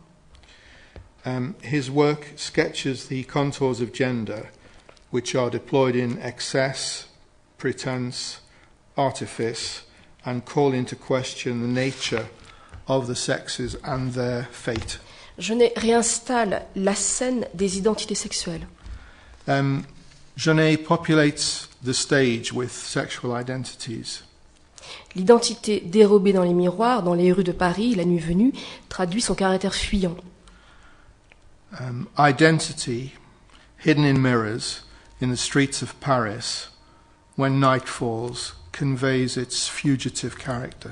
L'écrivain capte cette instabilité fondatrice et convoque les notions de travestissement d'acteurs, de parodie des rôles sexués, de théâtralité qui invitent à repenser le genre dans son rapport à la multiplicité. The writer captures its founding instability and brings together notions of the cross-dressing of the actor, of the parody of sexual roles, of theatricality, which invites us to rethink gender in its relationship to multiplicity. Depuis l'Antiquité, en passant par le théâtre élisabétain, le théâtre no kabuki, Genet s'inscrit dans une tradition de l'inversion identitaire. Since antiquity, via Elizabethan theatre, Japanese no theatre, and kabuki, Genet makes himself part of the tradition of inversion of identity. Il spectacularise le genre. He turns gender into a spectacle. Il joue des frontières, des effets de rupture et de style où s'opère le principe de renversement. He plays on borderlines, on effects of severance and of style, where the principle of reversal operates. Je donnerai un exemple tiré de Haute Surveillance. Aux yeux verts décrit le meurtre d'une très jeune fille. Dans un passage où le sexe est encore une fois lié au crime, le corps est porteur d'une énergie pulsionnelle dont il faut tuer l'objet. I'll give one example taken from Haute Surveillance, Death Watch. The character Yeux Verts, Green Eyes, describes the murder of the young girl. In a passage where sex is again linked to crime, the body carries within it urges whose energy drives the person to kill the object of those urges. Yeux verts. Pour sortir le corps, impossible. Je tenais trop de place. Mes mamelles étaient devenues énormes et visibles. J'étais mou. Je n'osais pas sortir. J'avais changé de sexe. La rue, mes pieds. Yeux Verts says, to take the body outside, impossible. I took up too much space. My teats had grown enormous and visible. I was soft. I didn't dare go out. I had changed sex. The street was spying on me. Avec cet exemple, on voit que l'identité est diffractée, pervertie et maintenue sous une forme imaginaire ou symbolique, passant par le rituel de la métamorphose. With this example, we see that identity is diffracted, perverted, and maintained in a symbolic or imaginary form, passing through the ritual of metamorphosis. Le corps chez Genet est une donnée de nature, mais il est surtout ce que l'on fait de lui, la manière dont on le sculpte, dont on le machine, dont on le travaille, avec la part indissoluble d'aliénation et de liberté que de telles entreprises supposent. The body, in the work of Genet, is an element of nature, but it is above all what one makes of it, the way one sculpts it, machines it, works on it, with the indissoluble proportion of alienation and liberty which such undertakings require. L'esthétique du polymorphisme sexuel implique certes un travestissement de l'identité de genre, mais aussi un effet de redoublement qui met en jeu la sexualité elle-même. The aesthetic of sexual polymorphism implies certainly the reversal of gender identity, but also a redoubling effect which brings sexuality into play, sexuality itself into play. Comme l'écrit très bien Catherine Malabou, je cite, « Le développement des études féminines qu'a connu la fin du XXe, les travaux de Butler dans le domaine des études de genre et de la théorie queer ont contribué à remettre en question le partage du masculin et du féminin et à montrer qu'une identité de genre est toujours performative, jamais donnée. Parler de genre, nous le savons désormais, n'est plus parler de sexe. » C. Malabou puts this very well. The development of feminine studies, which has occurred at the end of the 20th century, the work of Butler in the domain of gender studies and queer theory, have contributed to bringing into question again the division of the masculine and feminine, and to demonstrating that gender identity is always performative, never given. To speak about genders, we know this from now on, is no longer to speak about sexes. Ce qui m'amène à ma troisième hypothèse, l'autre scène où le désir s'affique. Premier postulat, la critique génétienne en matière de genre est plutôt masculine. Je pense à Didier Ribon, Bersani ou encore Edmund White. This leads us to our third hypothesis, the other stage or sapphic desire. The first premise, criticism of Genet in relation to gender tends to be masculine, Ribon, Bersani and White. Or, Genet est un auteur encore plus surprenant, à condition de changer de lorgnette et d'explorer l'autre versant, c'est-à-dire le continent noir, comme dirait Freud. Now, Genet is an even more surprising author, provided that we view him through a different lens and explore the other side, that is to say, the dark continent, as Freud would say. Si son théâtre radicalise l'image de la femme, ou plutôt si son théâtre est une ouverture à l'altérité féminine, Genet va encore plus loin en sexualisant le féminin, et particulièrement l'homosexualité féminine, en la truffant de signifiants a priori masculins. If his theatre radicalizes the image of the woman, or rather, if his theatre is an opening of feminine otherness, or to feminine otherness, Genet goes even further by sexualizing the feminine, and particularly female homosexuality, by cramming it with apparently masculine signifiers. Sa conception de l'identité sexuelle fait vaciller les repères du théâtre traditionnel bourgeois. Je pense aux Bonnes, mis en scène en 1947 par Louis Jouvet, qui provoque un scandale, notamment lorsque Genet évoque la sexualité entre femmes. His conception of sexual identity disturbs the points of reference of traditional bourgeois theatre. I'm thinking of Les Bonnes, The Maids, staged in 1947 by Louis Jouvet, provokes a scandal, notably when it portrays sexuality between women. L'hypothèse d'un Genet lesbien est un clin d'œil à Monique Wittig, qui, dans son essai La pensée straight, à propos de la figure de Colette, écrit « C'est in d'être lesbienne, c'est mode, c'est snob ». The hypothesis of a lesbian Genet is a nod in the direction of Monique Wittig. In Straight Thinking, La pensée straight, in relation to Colette, she says, it's in to be lesbian, it's fashionable, it's prestigious. Elle explique qu'à Elle explique qu'à l'inverse de l'homosexualité masculine, le lesbianisme n'est pas pris au sérieux. C'est un effet de mode, un signe ostentatoire d'affranchissement sexuel. She explains that in the opposite way to masculine homosexuality, lesbianism is not taken seriously. It's a fashion statement, an ostentatious signal of sexual emancipation. L'hypothèse d'un Genet lesbien est provocatrice. The hypothesis of a lesbian Genet is provocative. Pourtant, son théâtre est traversé par des figures lesbiennes qui deviennent un thème, une sensibilité érotique à travers laquelle Genet fantasme une forme de masculin. His theatre is traversed by lesbian figures who become a theme, an erotic sensibility through which Genet fantasizes a form of masculinity. Comme on va le voir, Genet investit la sexualité entre femmes d'une charge masculine. Il l'attire du côté de la sexualité masculine. As we shall see, Genet invests sexuality between women with a masculine charge. He draws it over onto the side of masculine sexuality. Alors que le lesbianisme est souvent dénigré, l'homosexuel n'a quant à lui jamais droit à ces remarques. Whereas lesbianism is often denigrated, the homosexuality, from his point of view, is never subjected to these remarks. C'est une remarque de Monique Wittig. Il est au contraire davantage respecté, je cite Wittig, « Éternelle et puissante Sodome », disait Colette, c'est que la fascination que les maîtres exercent sur les maîtres est justifiée et même logique, car la manière dont un maître peut être fasciné par et désirer un esclave n'est pas très claire. He is, on the contrary, more respected. As Colette used to say, eternal and powerful Sodom. The fact is that the fascination which masters exercise over masters is justified and even logical, because the manner in which a master can be fascinated by and desire a slave is unclear. En fait, c'est Wittig qui cite Colette ici.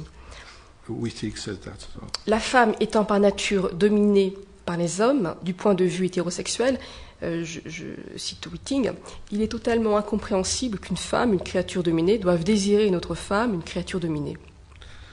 Écrit Wittig.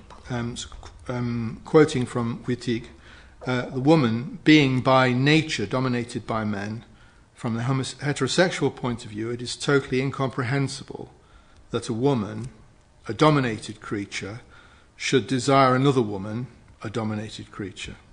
Je continue à citer Wittig. Délestées de leur maître, les lesbiennes sont sans existence, sans consistance, car enfin, la meilleure arme de l'hétérosexualité, le déni, la récupération, c'est érotique pour les hommes de voir deux femmes ensemble, le harem lesbien, le ridicule. Fin de la citation. Still quoting from Wittig, with their master removed, lesbians are without existence, without substance, because in the end, the best weapon of heterosexuality, denial, appropriation, it's erotic for men to see two women together, the lesbian harem, the ridiculous. L'évocation de l'homosexualité féminine brouille les cartes et demeure prégnante chez Genet, contrairement aux propos de Michel Canvin, pour lequel, à l'inverse des romans, le théâtre de Genet offre une inversion dans l'inverti, voire une absence d'inverti. The evocation of female homosexuality shuffles the cards and remains significant in the work of Genet, contrary to the comments of Corvin, for whom, unlike the novels, the theatre of Genet offers an inversion of the inverted, or even an absence of the inverted. On pourrait lui opposer des exemples comme Haute Surveillance, Splendide ou encore Elle. I could quote numerous examples in opposition to this, Haute Surveillance, Splendids and Elle. Ces huis clos masculins évoquent une ambiguïté sexuelle et ouvrent un rapport à l'altérité fondé sur le pouvoir et la domination. These closed-off masculine spheres evoke a sexual ambiguity and open up a relationship to otherness founded on power and domination. Dans le balcon, les femmes ont un rôle essentiel, un rôle d'illusionniste.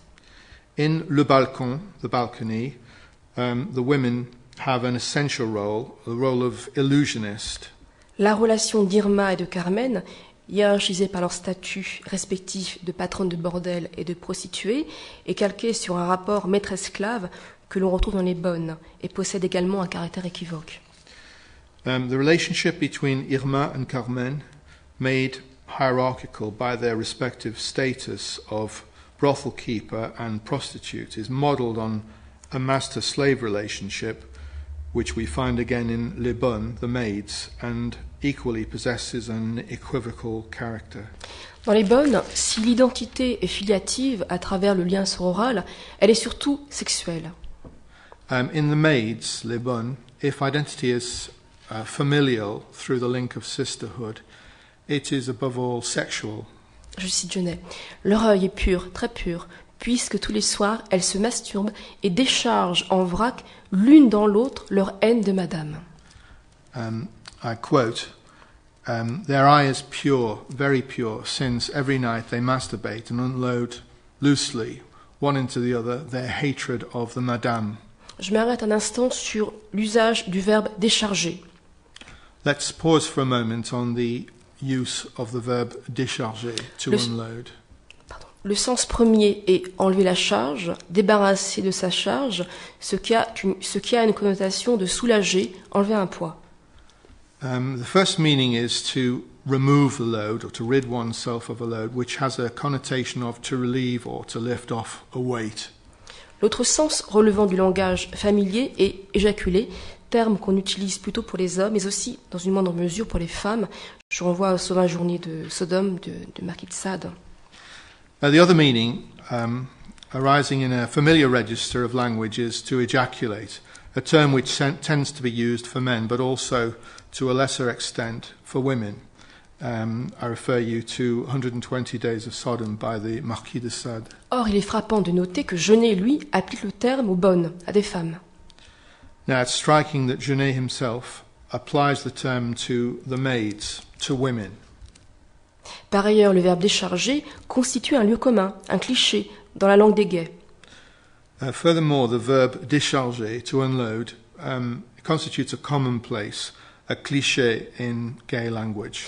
De nombreuses pages de la littérature mettant en scène les amours masculines s'y réfèrent. Numerous pages of literature showcasing masculine love refer to it. L'usage génétien de ce terme, a fortiori gay, dans le langage courant d'aujourd'hui, dans un contexte féminin, a fortiori lesbien, interroge. Genet's use of this term, which is a fortiori gay, in the current language of today, in a feminine context, which is a fortiori lesbian, poses some questions. Plusieurs questions surgissent alors. L'orgasme relève-t-il d'un genre, qu'il soit féminin ou masculin?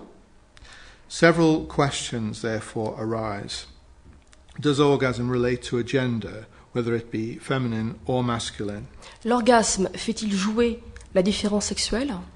Does orgasm bring sexual difference into play? Genet projette-t-il l'orgasme masculin sur l'orgasme féminin? Does Genet project masculine orgasm onto the female orgasm? Y a-t-il un certain rapport entre l'orgasme lesbien et l'orgasme gay? Is there a certain relationship between the lesbian orgasm and the gay orgasm? Pourquoi Genet utilise donc ce terme? So why then does Genet use this term? Décharger, proche de décharge, entretient un rapport avec le détritus, la matière organique et la putréfaction, peu éloignée d'ailleurs de l'image du cadavre associée à la mer chez Genet.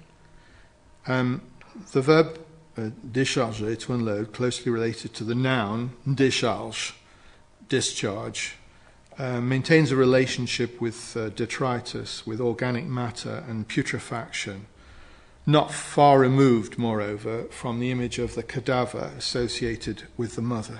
À ce sujet, on note dans Comment jouent les bonnes, Claire et Solange, dit Genet, ont vieilli. Elles ne sont pas jolies, mais elles vont pourtant embellir jusqu'à la dernière seconde.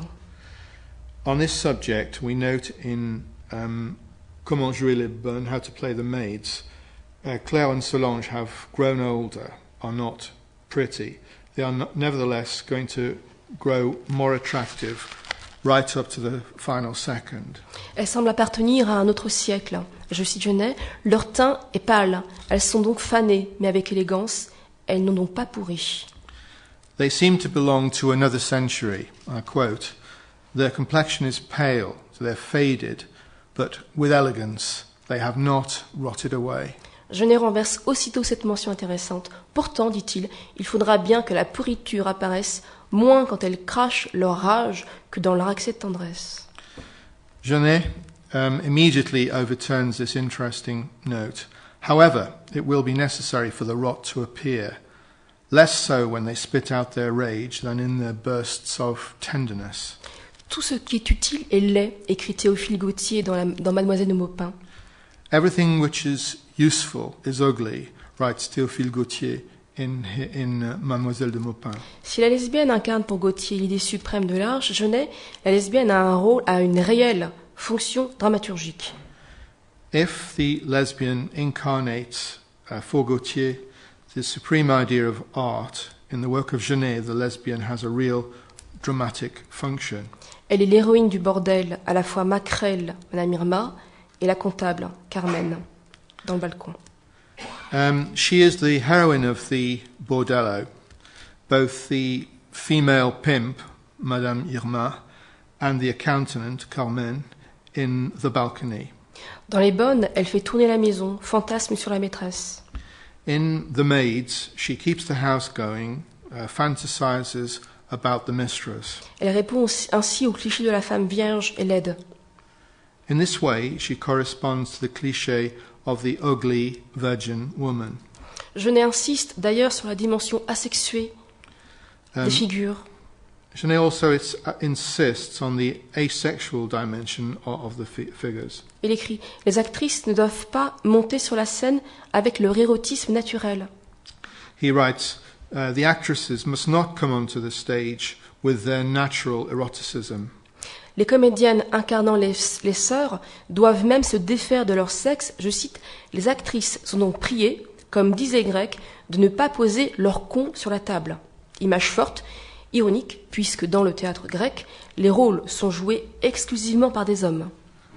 The actresses taking the role of the sisters must even undo their own sexuality. The actresses are therefore asked, as the Greeks say, not to put their cunt on the table, a strong image, ironic, since in the Greek theatre the roles are played exclusively by men. Genet est ainsi dans un mouvement de balancier entre atténuer, voire désincorporer le féminin, tout en maintenant des thèmes et des rôles sexués. Genet is therefore in a pendulum swing between attenuating or even disembodying the feminine, whilst at the same time maintaining sexualized roles and themes. Le désir des bonnes, auquel Genet associe Madame, purge leur haine de celle-ci, sentiment qui a longtemps pourri en elle. The desire of the maids, to which Genet associates Madame, purges their hatred of the latter, a feeling which has for a long time rotted within them. D'ailleurs, Claire et Solange crachent sur la robe de la maîtresse, acte qui peut être perçu comme la métaphore d'une jouissance féminine. Moreover, Claire and Solange spit on the dress of the mistress, an act which can be perceived as a metaphor for female orgasm. La décharge est en effet une fulgurance électrique, un temps instantané, une extase proche de l'orgasme. The discharge is in fact a piercing electrical flash, an instantaneous moment, an ecstasy close to orgasm. L'homosexualité féminine est clairement mentionnée dans un hors-scène, un espace hors de la représentation. Female homosexuality is clearly mentioned off-stage in a space outside of the area where the action takes place. Avec les bonnes, Genet parle de ces projections d'un imaginaire masculin qui se superposent au fantasme de la sexualité lesbienne. With the maids, Genet speaks of his projections of a masculine imagination which superimposes itself on the fantasy of lesbian sexuality. Que font Claire et Solange dans leur lit, sinon se masturber, semble-t-il imaginer? What do Claire and Solange do in their bed, if not masturbation, he seems to imagine. Il use d'une parlure gaie dont il se décharge par le cliché de l'onanisme. He uses a gay mode of speech, of which he discharges himself through the cliché of onanism. Il est d'ailleurs étonnant de voir que Genet n'envisage l'orgasme féminin que par la masturbation, ce qui semble quelque peu réducteur. It is, moreover, astonishing to see that Genet only envisages the female orgasm through masturbation, which seems to be a little bit reductive. Le rapport lesbien est en effet vécu sur le mode de l'onanisme, dans une sexualité qui demeure autoréférentielle, dans une dialectique du pur et de l'impur, du haut et du bas. The lesbian relationship is actually lived on the model of onanism, in a sexuality which remains self-referential, in a dialectic of the pure and the impure, from above and below. L'auteur procède d'ailleurs par une opposition des termes, l'analogie entre des bonnes sœurs qui pourraient, je cite, qui pourraient enseigner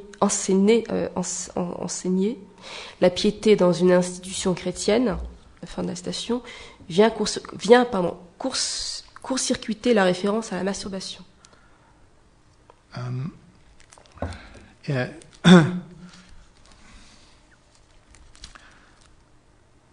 The author proceeds, moreover, through an opposition of terms, the analogy between bonnes sœurs, nuns, who could teach, quote, who could teach piety in a Christian institution, end of quote, has the effect of short-circuiting the reference to masturbation. Dans un rapport au miroir éminemment sexuel, les sœurs se réfléchissent l'une dans l'autre, dans une ressemblance et une dissemblance que l'inceste et le lesbianisme parachèvent dans la fusion, étouffant l'altérité pour atteindre une identité unifiée, une forme parfaite. In an eminently sexual relationship with the mirror, the sisters reflect each other. Each reflects the other in a resemblance and dissimilarity which incest and lesbianism bring to completion in the fusion, stifling otherness in order to attain a unified identity, a perfect form. La mise en scène de Victor Garcia à l'Espace Cardin en 71 abonde dans ce sens. The staging by Victor Garcia is particularly fruitful in this sense. Il imagine creuser dans une cavité similaire à un lit une scène théâtrale avec de hauts murs réfléchissants contre lesquels se heurtent des personnages juchés sur des cothurnes, semblables à des animaux enfermés dans une cage. He imagines, dug out into a cavity similar to a bed, a theatrical stage in which the characters bump up against high reflective walls, perched on high boots, like animals locked in a cage. La métaphore devient figuration lorsque l'espace théâtral découvre un lit circulaire dans lequel s'ébattent à demi-nus Claire et Solange. The metaphor becomes a representation when the theatrical space uncovers a circular bed in which Claire and Solange are romping about half naked. La forme sphérique revêt une valeur symbolique et désigne les limites, les bornes que les sœurs atteignent dans la folie. The spherical form takes on a symbolic value and establishes the boundaries, the limits which the sisters reach in madness.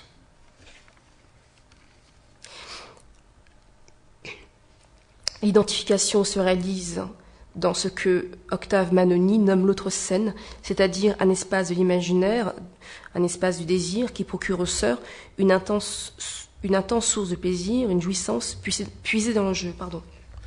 The identification is realized in what Octave Manoni calls the other stage, that is to say, a space of the imagination, a space of desire, which provides for the sisters an intense source of pleasure, sensual pleasure drawn from play.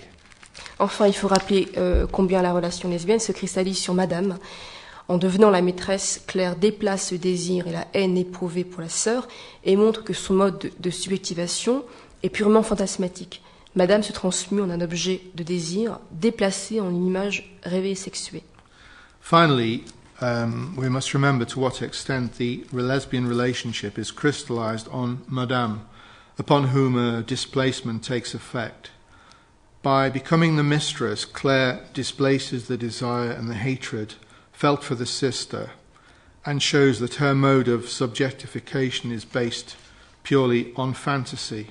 The Madame is transformed into an object of desire, displaced into a dreamt and sexualized image.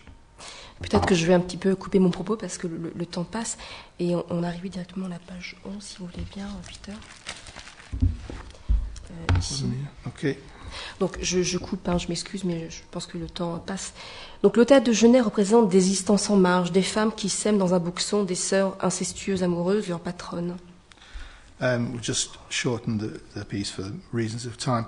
To return to lesbian Genet, his theatre presents existences on the margins, women who love each other in a whorehouse, incestuous sisters in love with their female pimp. Et pourtant, Genet échoue à dire et à montrer le plaisir lesbien. Nevertheless, Genet fails to tell and show lesbian pleasure. Il ne parvient pas à montrer ce que font les femmes entre elles, mais il en perçoit la part cachée. He doesn't manage to show what women do between themselves, but he perceives the hidden part of it. Gomorrhe contribue à faire des femmes des êtres dotés d'un mystère impénétrable. Gomorrah contributes to making women into beings endowed with an impenetrable mystery. Aussi, le lesbianisme est-il chez Genet une matière théâtrale que la scène tente de mettre à jour. Consequently, lesbianism is in the work of Genet is a theatrical subject which the stage attempts to uncover. Je vais conclure. Michel Corvin a qualifié les nègres de dramaturgie de l'ambiguïté. To conclude, Corvin characterized les nègres, the blacks, as the drama of ambiguity. Je dirais à la manière de Corvin que l'ensemble de ce que j'appelle le dispositif sexuel génétien repose sur une instabilité fondatrice qui permet à Genet de dire la chose et son contraire. I shall say in the manner of Corvin that the whole of the mechanism of sexuality in Genet rests upon fundamental instability which allows Genet to say the thing and its opposite. On pourrait reprendre le terme ambiguïté pour qualifier l'ensemble de son théâtre qui, au-delà du genre et de la sexualité, met en scène une violence pulsionnelle à travers laquelle Genet explore l'inconscient et les ténèbres de l'humain d'un point de vue théâtral. And we could take up again the term ambiguity in order to characterize the whole of his theatre, which, beyond gender and sexuality, places on stage violent urges through which Genet explores the unconscious and the darkness within the human being from a theatrical point of view. Aussi, lorsque Genet met en scène les pulsions humaines, il masque la violence et, dans un même temps, il la sublime et la transfigure sous forme de représentation. Thus, when Genet places on stage human urges, he masks the violence with the same gesture, he sublimates it and transfigures it in the form of representation. À cet égard, Freud est une lecture importante, voire décisive pour Genet. In this respect, for Genet, the reading of Freud is important or even decisive. Dès 1935, l'écrivain, alors âgé de 25 ans, parle de, je cite, Freud le génial, et il écrit d'ailleurs « L'avenir est à Freud ». In 1935, the writer, aged 25, speaks of Freud, the man of genius. Moreover, he writes, "The future belongs to Freud." Les nègres et les paravents sont ainsi deux pièces porteuses d'une énergie pulsionnelle qui repose sur le désir. The blacks, les nègres, and the screens, les paravents, are therefore two plays which carry an impulsive energy which has its basis in desire. Dans les nègres se joue un désir de paraître et d'être. In Les Nègres, a desire to seem and to be is played out. Les paravents met en scène le désir de tuer, qui est le but inavoué de toute guerre. The paravent, the screens, places on the stage the desire to kill, which is the unavowed aim of every war. Il s'agit chez Genet de tuer l'ennemi déclaré, jusqu'à produire une érotique de la violence. For Genet, it's a matter of killing the declared enemy to the point of producing an eroticism of violence. Dans la fabrication de corps théâtraux construits par le pouvoir ou encore le désir, le spectateur se demande où est la pulsion, car avec Genet, il y a bien, malgré tout, une force qui circule et qui tord les images, les rôles. In the fabrication of theatrical bodies constructed by power or desire, the spectator wonders where the impulse is, because with Genet, despite everything, there is certainly a force which circulates and which twists the images and the roles. Les politiques sexuelles mises en œuvre dans ces pièces sont une manière d'esquisser une esthétique des sexualités reposant sur les fondements d'un théâtre rituel fort en tension. The sexual politics put into action in his plays are a way of outlining the aesthetic of sexuality, resting on the foundations of a ritual theatre, heavily imbued with tensions and with power relationships. Le commentaire d'Edmund White est éclairant à cet égard. The comments of Edmund White are illuminating in this regard. Je cite, « Le théâtre de Genet traite rarement de la passion sexuelle. Il trouva plutôt de nouveaux thèmes, la relation maître-esclave, les races, la révolution, le colonialisme, lui permettant de mettre en scène son obsession du pouvoir, y compris le sadomasochisme. » Quote, the theatre of Genet rarely deals with sexual passion. Rather, he found new themes, the master-slave relationship, race, revolution, colonialism, allowing him to place on stage his obsession with power, including sadomasochism. Si la passion sexuelle est peu traitée, il est vrai, la pulsion sexuelle l'est en revanche beaucoup plus. If sexual passion is scarcely dealt with, it's true. The sexual urge is, on the other hand, dealt with much more fully. À force inégale, nous ne sommes pas égaux, ce qui revient à dire que la pulsion sexuelle, cet élan parfois dévastateur vers l'autre, se pose en termes de lutte. Je vous remercie. With unequal strength, we are not equal, which amounts to saying that the sexual urge, this sometimes devastating impulse towards another person, is posed in terms of struggle.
Microphones.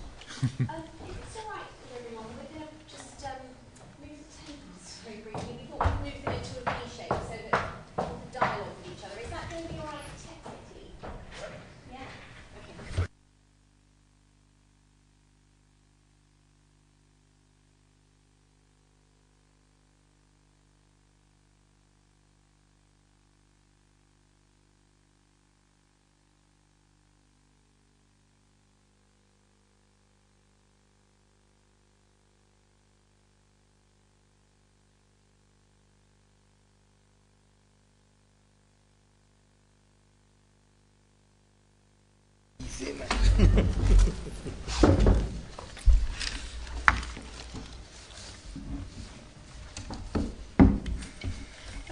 I'll just reintroduce our speakers. So we have Adrian Ripken, Agnès Van Ouvong, Carl Lavery, and our interpreter is Peter Hoare.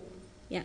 And I'll introduce Lily Reynaud-Dewar in a little bit more detail, because we haven't heard from her yet. So Lily Reynaud-Dewar is an internationally acclaimed artist. She's a sculptor, performance artist, installation artist.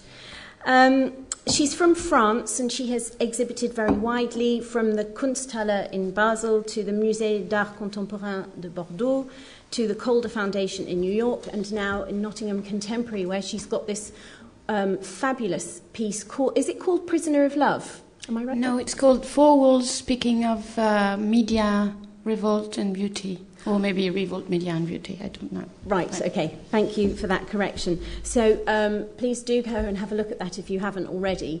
This piece is partly inspired by Prisoner of Love and also by some texts in The Declared Enemy. So Genet's sort of auto-fictional political pieces.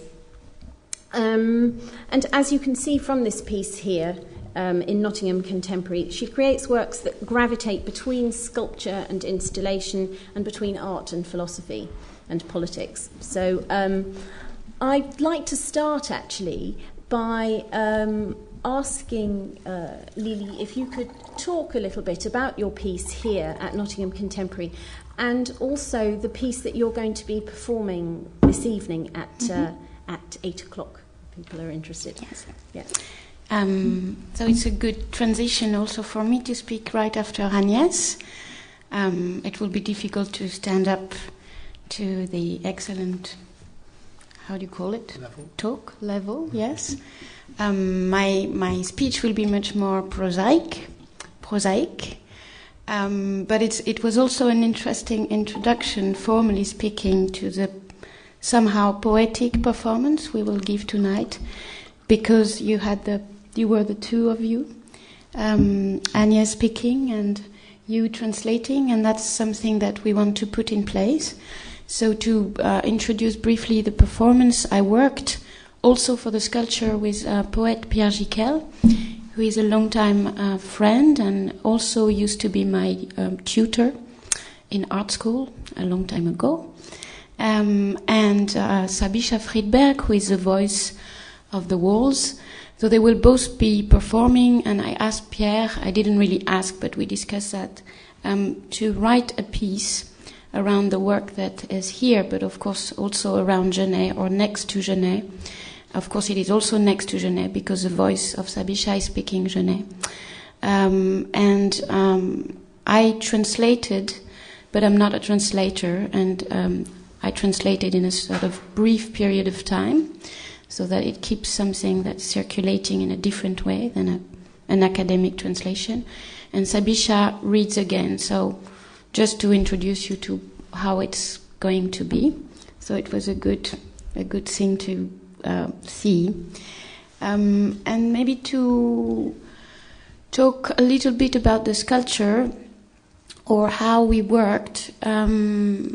I'm going to be a bit messy because I didn't take notes and there was a lot of parameters or ideas or desires around this project.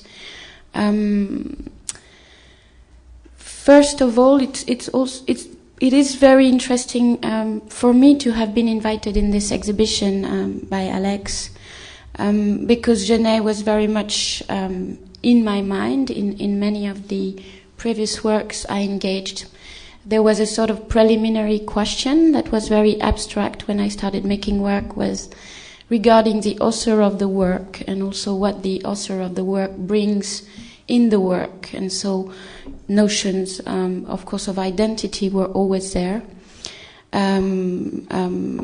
Sexual, racial, cultural identity were always there and thought as something that doesn't necessarily determine the work or that could be addressed in a transformative possibility. And of course, this was asked as a very velléitaire.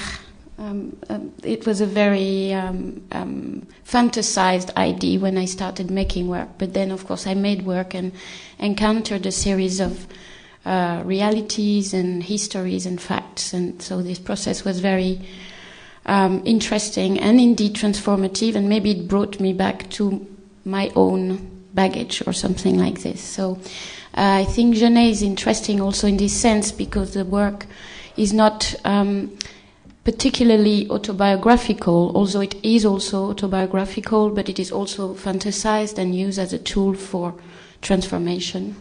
And it was interesting for me that he went from text like Notre-Dame des Fleurs to then the later texts that I used in this sculpture, which are texts from the Declared Enemy and Prisoner of Love, which also are a way to accompany different fights and identities that he is not necessarily associated to. And I always thought that was that he had a very interesting way of posing this question and even addressing it clearly. So of course the Black Panthers came to ask him, and of course Leila Shahid and other people brought him to the Palestinian, but it was always also through a process of maybe not belonging to those problems or questions or issues. So for me it was a very interesting tool, and that's what the work wants to question actually here. But of course there was also other things that were very intriguing for a sculpture, for a person making sculpture. It's always a question how you don't fall into illustration of a writer. And so the idea was to first get back to the text and read the text. And of course the other idea was to think also in terms of method. What does Genet move, how he writes, and one interesting thing, for instance, was for me to realize that a lot of similarities happened between the collection of texts that were published in The Declared Enemy, which are the political texts, or the texts that Genet wrote after a certain period of publishing novels and plays. And then he decided actively to speak in the favor of different causes, if I can use this expression. And then, of course, the last book produced is Le Captif Amoureux. But you can read that there are a lot of repetitions and that it goes back to similar ideas all the time. So one of them that was very important, and it will be important in the performance tonight, is this idea that it actually corrects and amends in some later text that the black Americans are the white, the black ink on the white American page. So this one, for instance, like a very visual and important element in the making of the work. Another element was this, again, a question of color, how he describes himself as a pink and white among the blacks.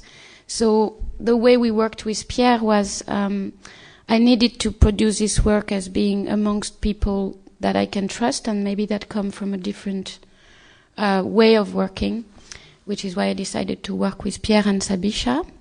And with Pierre, it was an interesting way of working with a writer, with a poet, who would come to my studio and look at some of the elements that I had gathered to make the work and bring me back to the text, but of course in a very visual manner. So that's how, for instance, the walls that are the sculptures that are in the exhibition, they are black, pink, and white. So that's very simple ways of moving those ideas that Genet is consistently and repetitively using. And of course there is also a certain repetition in producing the same object 4 times, but with slight differences. I don't want to explain everything, but there are things that I think are worth being told. I was also very much wanting to have a feminine voice reading those texts, because I think there is also a certain way of Genet to embrace those causes that are they have a certain virility. There is a certain iconography and symbolism, even maybe this is not the right word, but associated to it. But I think Genet has always embraced them with a certain deviant attitude towards this question. And also in Prisoner of Love, there are a lot of feminine characters. There is Hamza's mother, there is Leila, Angela Davis also doesn't come so much in Captif Amoureux. But so I thought this was a very important thing, that there was a woman's voice. And I met Sabisha about a year ago, or maybe less, and I thought that this was going to be a very strong voice for this piece. I also wanted somebody American to read those texts, because I thought it was important. And again, there is this question of the language, because I always wondered, did Genet speak English? And I sort of knew it doesn't, or it didn't. And there was always this question of like, who translate, how were the speeches translated, the Mayday speech, how was it given, who's speaking after Genet? All those questions, I don't really have the answers, because I'm not very good for this kind of research. I apologize. But they were always there. So I think, that's part of those elements that were active in the making of the piece. And also the fact of maybe not showing books by Genet was important. So he wrote this text called On 2 or 3 Books Nobody Has Ever Talked About, which is also a sort of strong accusation of the position of French intellectuals, and most notably Sartre.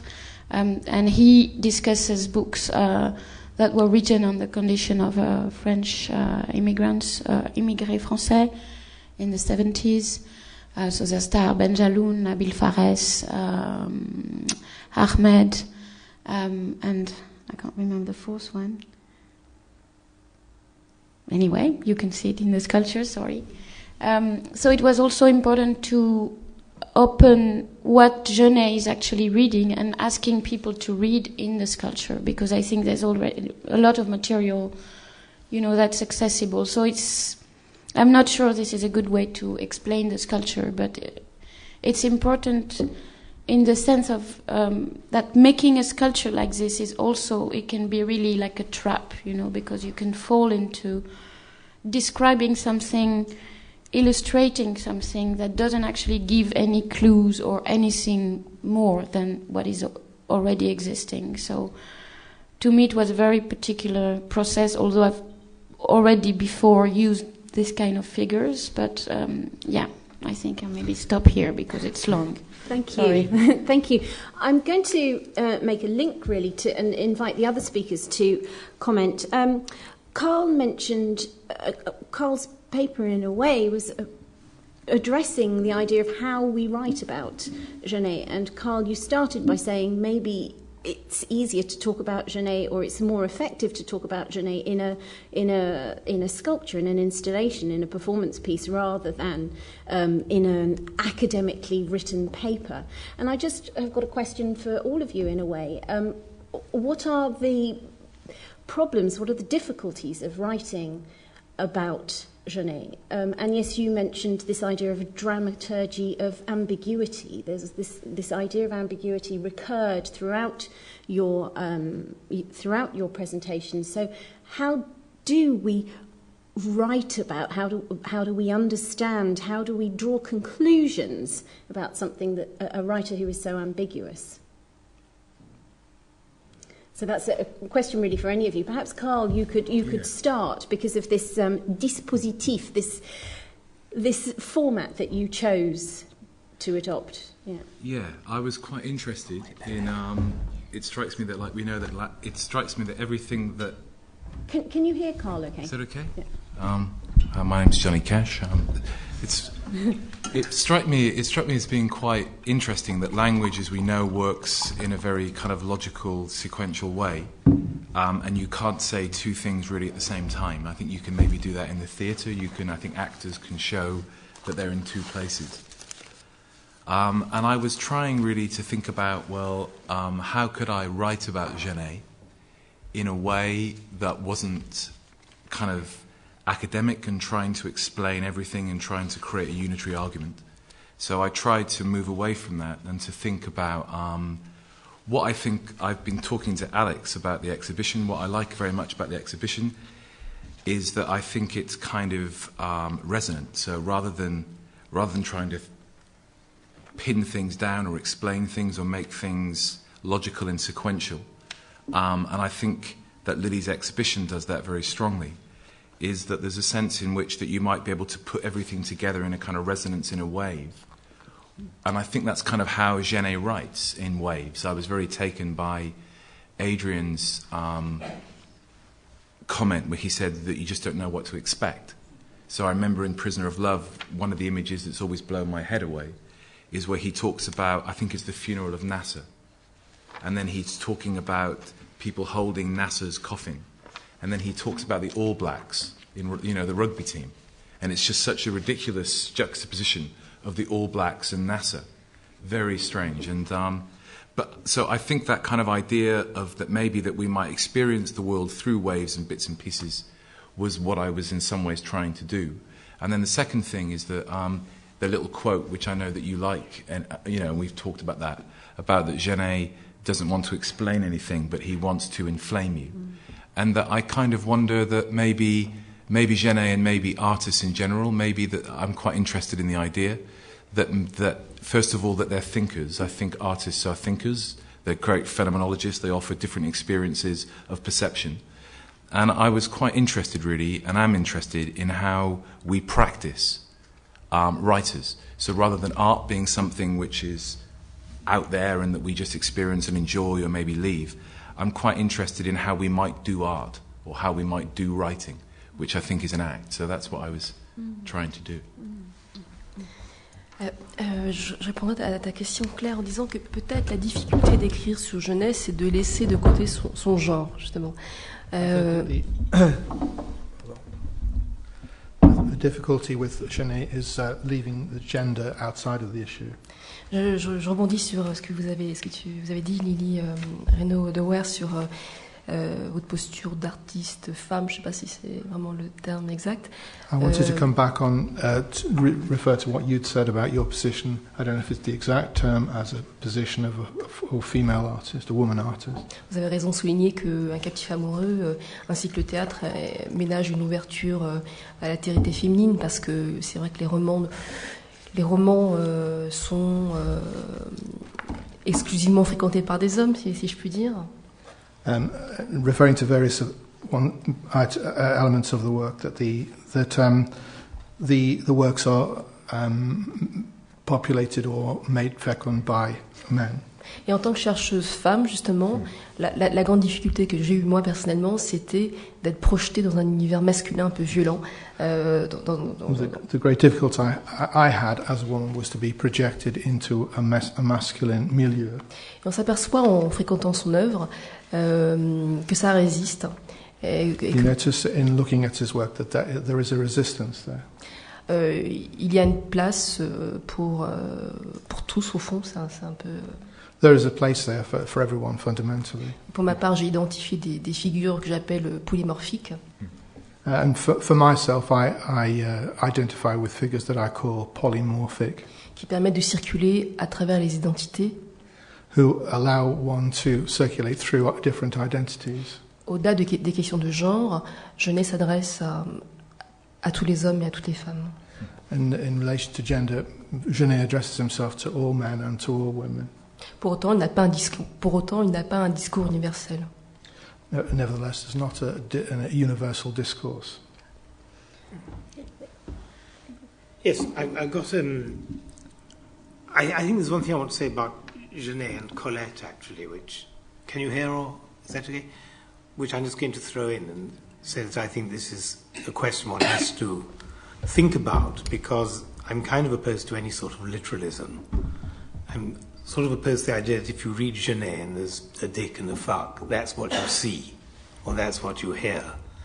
I'm always interested in this, more and more interested in this relation between the manifest and the poetics, in a way that Kristeva talks about in The Revolution of Poetic Language.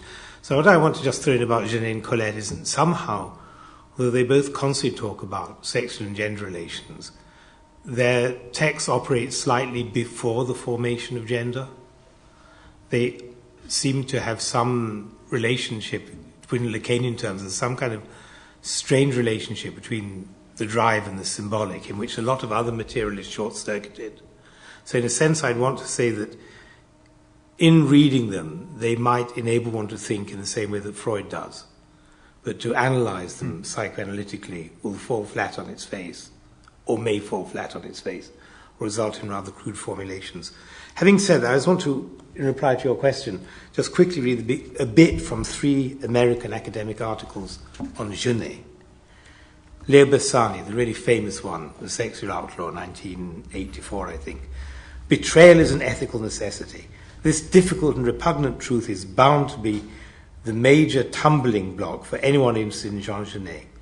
Almost all his readers will sympathize with his biographer Edmund White, who confesses that he had never comprehended Genet's purported admiration for treachery.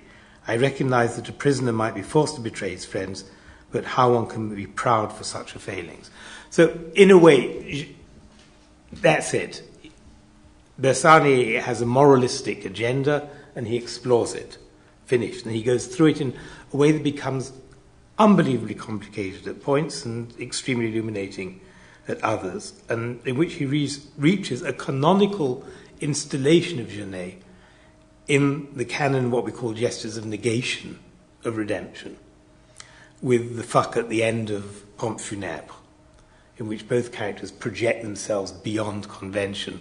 So it's a kind of very intricate argument, at the same time unbelievably literal, sticking to an interpretation of the text. It's a hermeneutic. This is some guy called Creech, writing in the Yale French Studies in 1997. I was struck by the paradox that coming out for me had coincided with a visceral disconnection from the most out queer writer in the French canon, the one great figure who more than anyone made literature explicitly from his own queer sexuality. So Creech says that he dropped Genet because he himself came out, and this becomes the basis for an academic problematic, which I think I was trying to address myself to, or what happens if as a result of that you then miss too much. So that's another, I think, interesting, perhaps more interesting Bersani, but saying it quite differently. Here's Guattari Spivak reviewing Glas by her mentor, then mentor, Derrida, in 1970s, just after it came out. This is just a bit from a 40-page review, which is unbelievably difficult, as Spivak often is. If Glas is fart, bite, and death rattle, it is the body's most intimate speech, but it's also that which constricts the orifice, and the writing, in short, spurts that characterizes most of Glas, may be a peristaltic legend that produces the fecal column, gl, the stricture of the orifice, the gullet of... Anyway, and so on. And you can see it in a way what Spivak, who is a person who I have immense respect in many respects, is doing, is a bit like Derrida, is giving herself an opportunity to be bad. And that, if you like, is the downside of performative writing, that you imitate the notion of badness rather than perform something as a result of it. So what I want to say in reply to your question is that those are three more singularities. And I don't think we can over-characterize different approaches to Genet. But what I think all three of us, or four of us, are trying to do, in a sense, has been to set ourselves slightly apart from Genet and do something which interests us, into which he will enter, but which of our work won't necessarily be a hermeneutic. So I'd like to kind of hold on to that, as, which is what this exhibition does, actually. So that's a kind of response to your Claire. Right, yeah, thank you. Just leading on from that, you just very eloquently talked about setting yourself apart from Genet. I want to come back to Lily's sculpture, and something that I think implicated me very much was your use of mirrors. And I just wanted to talk about this. I mean, I think that it's the level at which you set them. I walked up and I saw myself very, very clearly framed. And in theatrical terms, we talk about breaking the fourth wall. So instead of seeing the theatrical piece as something separate, we're brought into it. And I felt that I was very much brought into your sculpture. Except between myself and my reflection was this raised Black Panther fist, which was in fact white but made up, painted in black. So I felt very interpellated by, or called, or solicited, or even blamed by your piece. And I just wondered how this might resonate, this idea, with you. Maybe you could talk about it in terms of your sculpture, but I'm also thinking about Genet himself, how he implicates us or blames us, or how we can keep a distance from his own works, or is that possible? So I was just wondering about that. I don't know who would like to start, any of you. I think if I can just mention something, but I think it's important, and also in regards to the title of your talk. It's the size, I mean the height, it's of course it sounds quite pragmatic, but it was very important for me that it was rather small somehow. Of course they're not small sculptures, but they're not high, in terms of not building a monument. Because, of course, this is the danger, I think, in this kind of process and work and even exhibition, the celebration and the monument is really not an interesting point of view for reflecting anything. Though there was also, of course, this idea that was there, I guess. But this is not to do with mirrors. Voilà. There is a very interesting use of a mirror in one of the Heimovitz installations, where you look in, you see the Bolex, 3-lens Bolex, and there's a mirror just to the right of your eye, which is utterly stunning, I think, in the context of what's trying to be accomplished in terms of the setting aside, because it really is just there, isn't it, Alex? And it's you only notice it in not noticing everything else which you're seeing in the mirror. And this comes very much back to what you were talking about with the mirroring and the theatricality. So there's something there where one can, if you like, get the Genet and the installation to breed with each other, so to speak. Je crois que dans le processus de briser le miroir, il y a un refus manifeste de Genet qu'on entre dans la fiction au fond. Enfin, je parle de son théâtre en particulier. In relation to Genet, there's a refusal to break the mirror to allow you to enter the scene. Quand on réfléchit à l'ensemble de sa production théâtrale, when you think about the entirety of his dramatic production, on a ce réel qui interfère de façon systématique et qui empêche le spectateur d'entrer dans la pièce. There is a systematic structure which prevents the spectator from entering into the work. Un exemple, dans le tiré du balcon, entre la vraie révolution et la fausse révolution, on ne sait plus où on est. La vraie révolution. La révolution. There's an example drawn from le balcon, the balcony, the distinction between the real revolution and the false revolution. Dans les bonnes, Claire et Solange convoquent systématiquement l'autre, enfin la fenêtre extérieure qui figure le public. In The Maids, the two sisters call on each other. Vous avez dit que la fenêtre extérieure. Oui, ça symbolise le public. And the external window breaks the link with the public. Et je pense à une dernière chose, je pense à la mise en scène de Philippe Adrien à la Comédie Française en 95. I'm thinking also of the production of the Comédie Française. Où Madame disparaît dans le miroir. Where the character Madame disappears into the mirror. Yeah, it's quite interesting, I think, when you see a mirror. I thought what I found with yours is that you're immersed in that sculpture in a way, but you're also, when you see the mirror, you're jolted out at the same time. Mm-hmm. So there's a kind of an effective movement, which is both in and out. And in and out, I think, of that space opens up a space or a relationality where I think spectators, to go to something that Adrian said, where maybe, I'm just using this kind of metaphorically, but where maybe spectators are able to read.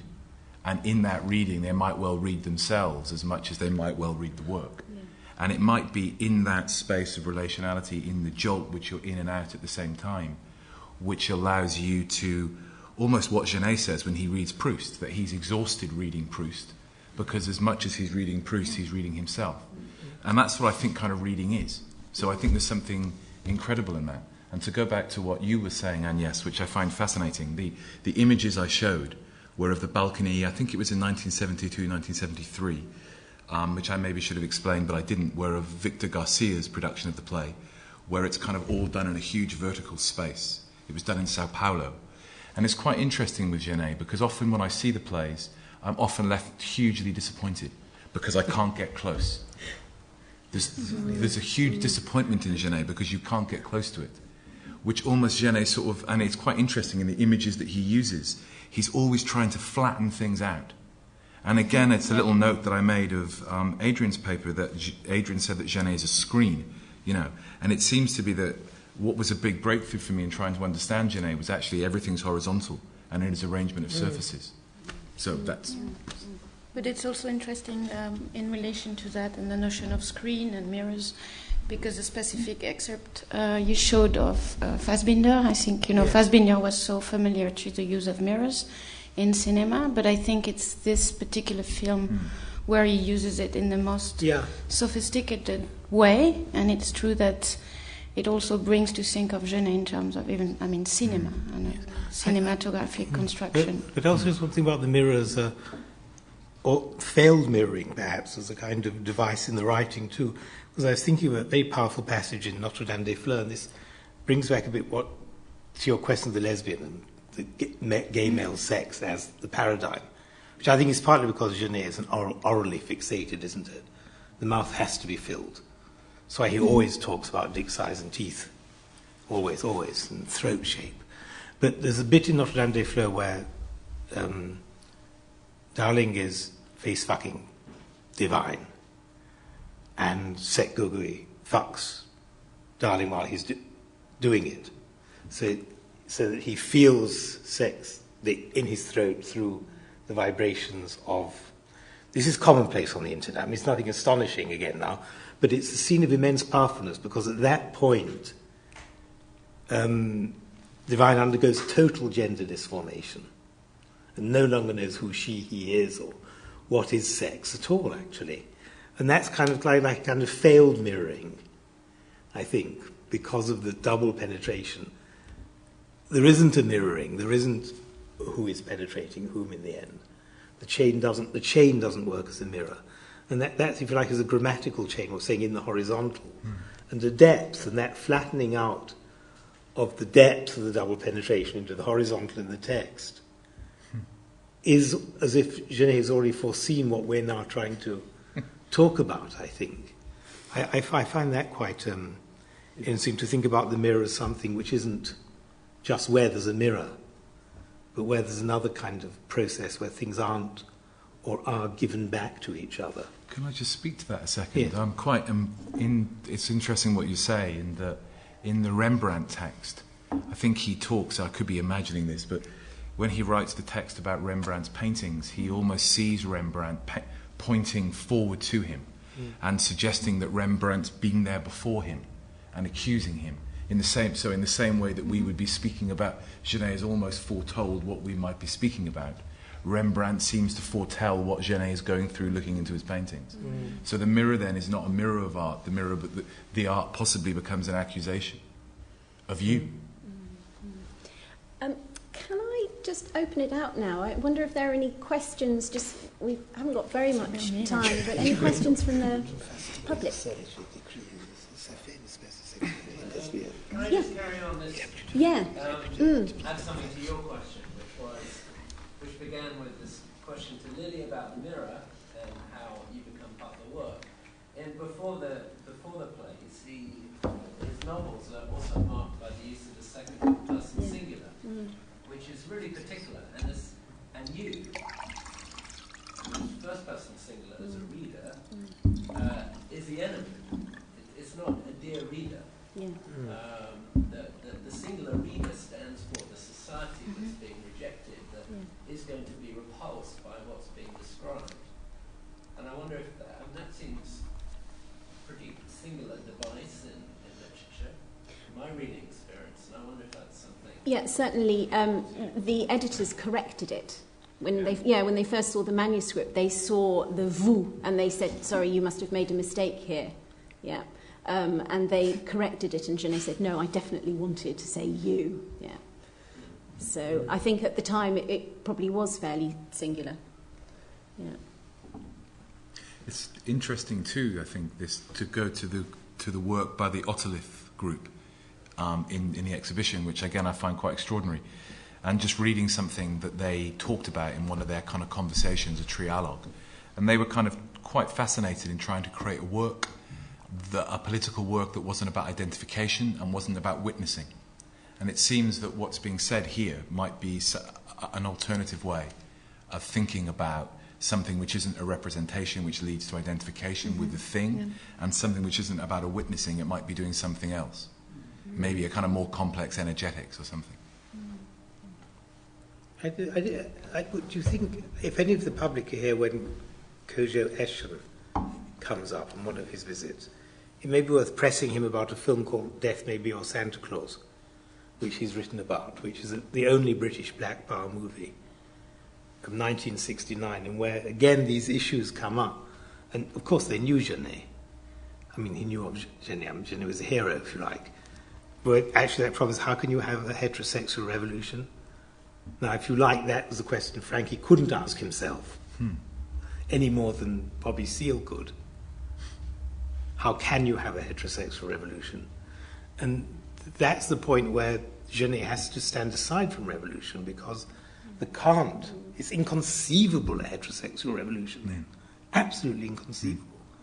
So in that sense, it's amazing that anyone ever asked Genet to be on their side in the Communist Party or the... it's very, very strange. I don't know why that is. You might know why that is. You might know why that is. But it'd be interesting if just happened, if anyone want to continue this discussion, the future wants to get Kojo to say something about that, because he has a lot of interesting ideas about it. Were there any other questions? Yes. I was actually just wondering about the terminology and the... just wanted to ask about... Oh, is this on? I can hear, actually. Thanks, sorry about that. Can you hear me? Yes, the same. Equally effective. I just wanted to say that if one regards, or wants to regard in terms of structures, the feminine as the horizontal and the masculine as the vertical, and yet it's pointed out that you could read Genet from the point of the transverse, could it therefore be projected that his reading of female sexuality could be indicated by that particular vision? And if so, is there a conflation of the if you like, woman as a kind of feminized phallus? You see what I'm getting at in terms of reading, in terms of objectification of his ideas. Could you discuss that? I mean, not as a female, as a female phallus. Right. Well, I could give off very quickly, if you like, while he's translating. For me, what is called the feminine is entirely in the syntax. That's all. It's in what Christophe would call the thetic break. It's the point where, and something comes through, you don't know what it is. Now, I'm not saying that's the kind of unknown feminine. I'm saying in the Christovan term, the feminine is that moment where this abusal occurs. So it's nothing to do with dicks or vaginas or anything. No. Yes, or horizontal or vertical. It's just to... But I mean, even one could read it. I mean, the other thing one could look at is his columns of, yes. His columns. It's almost five columns of text. I mean, it's too much Freudian reading. I don't think the Genet is anything Freudian as an interpretation. But can I just say that when you read those texts that are those kind of little phallic texts, actually, the difficulty is that you can't read them. Because you can't read at the same time.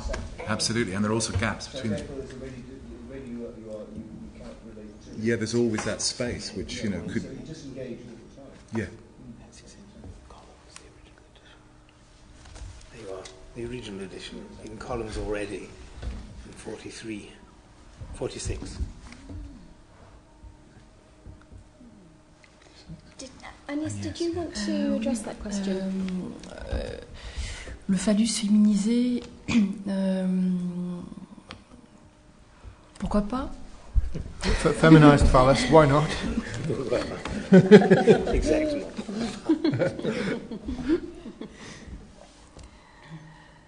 Je suis pas sûre qu'avec Genet on soit dans des catégories très clairement délimitées, définies. I'm not sure that the categories are very clearly defined or delimited. Après, je crois que c'est au metteur en scène de faire un usage des signifiants sexués. I think it's up to the producer, the director, to establish those sexual motifs. Je pensais à une mise en scène d'Antoine Bourseillet, que tu as vu, Claire, au théâtre de l'Athénée du Bagne. I was thinking of the production of Antoine Bourseillet, qui a mis en scène le bagne au théâtre de l'Athénée. Pardon? Qui a mis en scène le bagne au théâtre de l'Athénée. Who put the bagne, the penal colony, he staged that. Et qui me semble fait un usage extrêmement symbolique plutôt. And it appears to me to use a very symbolic staging. En utilisant une scène verticale. By using a vertical stage. I think it's time to stop now, actually. So I just really want to thank our speakers again for really illuminating presentations and for a very rich exchange just now. And I just want to end by evoking Hélène Cixous, who Adrian mentioned, her recent publication on Genet, which is L'entretien de la blessure. And she talks about this play on words in Genet's name, that Genet also means je nais, I am born, and she talks about the fact that Genet himself is constantly reborn, constantly reinventing himself, and I think that this is really manifested here in all of the different disciplines and the different areas that Genet has inspired, whether it's performance art that we're going to see this evening, or cultural criticism, or gender studies, or performance studies. So I think this is his status as a polymath is really reflected on the diversity of people who've been brought together today. And I really want to thank Siobhan Carroll and Alex Farquharson for staging this event. And like I said before, it was Genet's centenary last year, and it was met with quite a flurry of conferences in France, and it wasn't really met with anything in particular on this side of the channel, so this is particularly welcome, I think, this exhibition and the accompanying symposia. So thank you very much to everyone. Okay.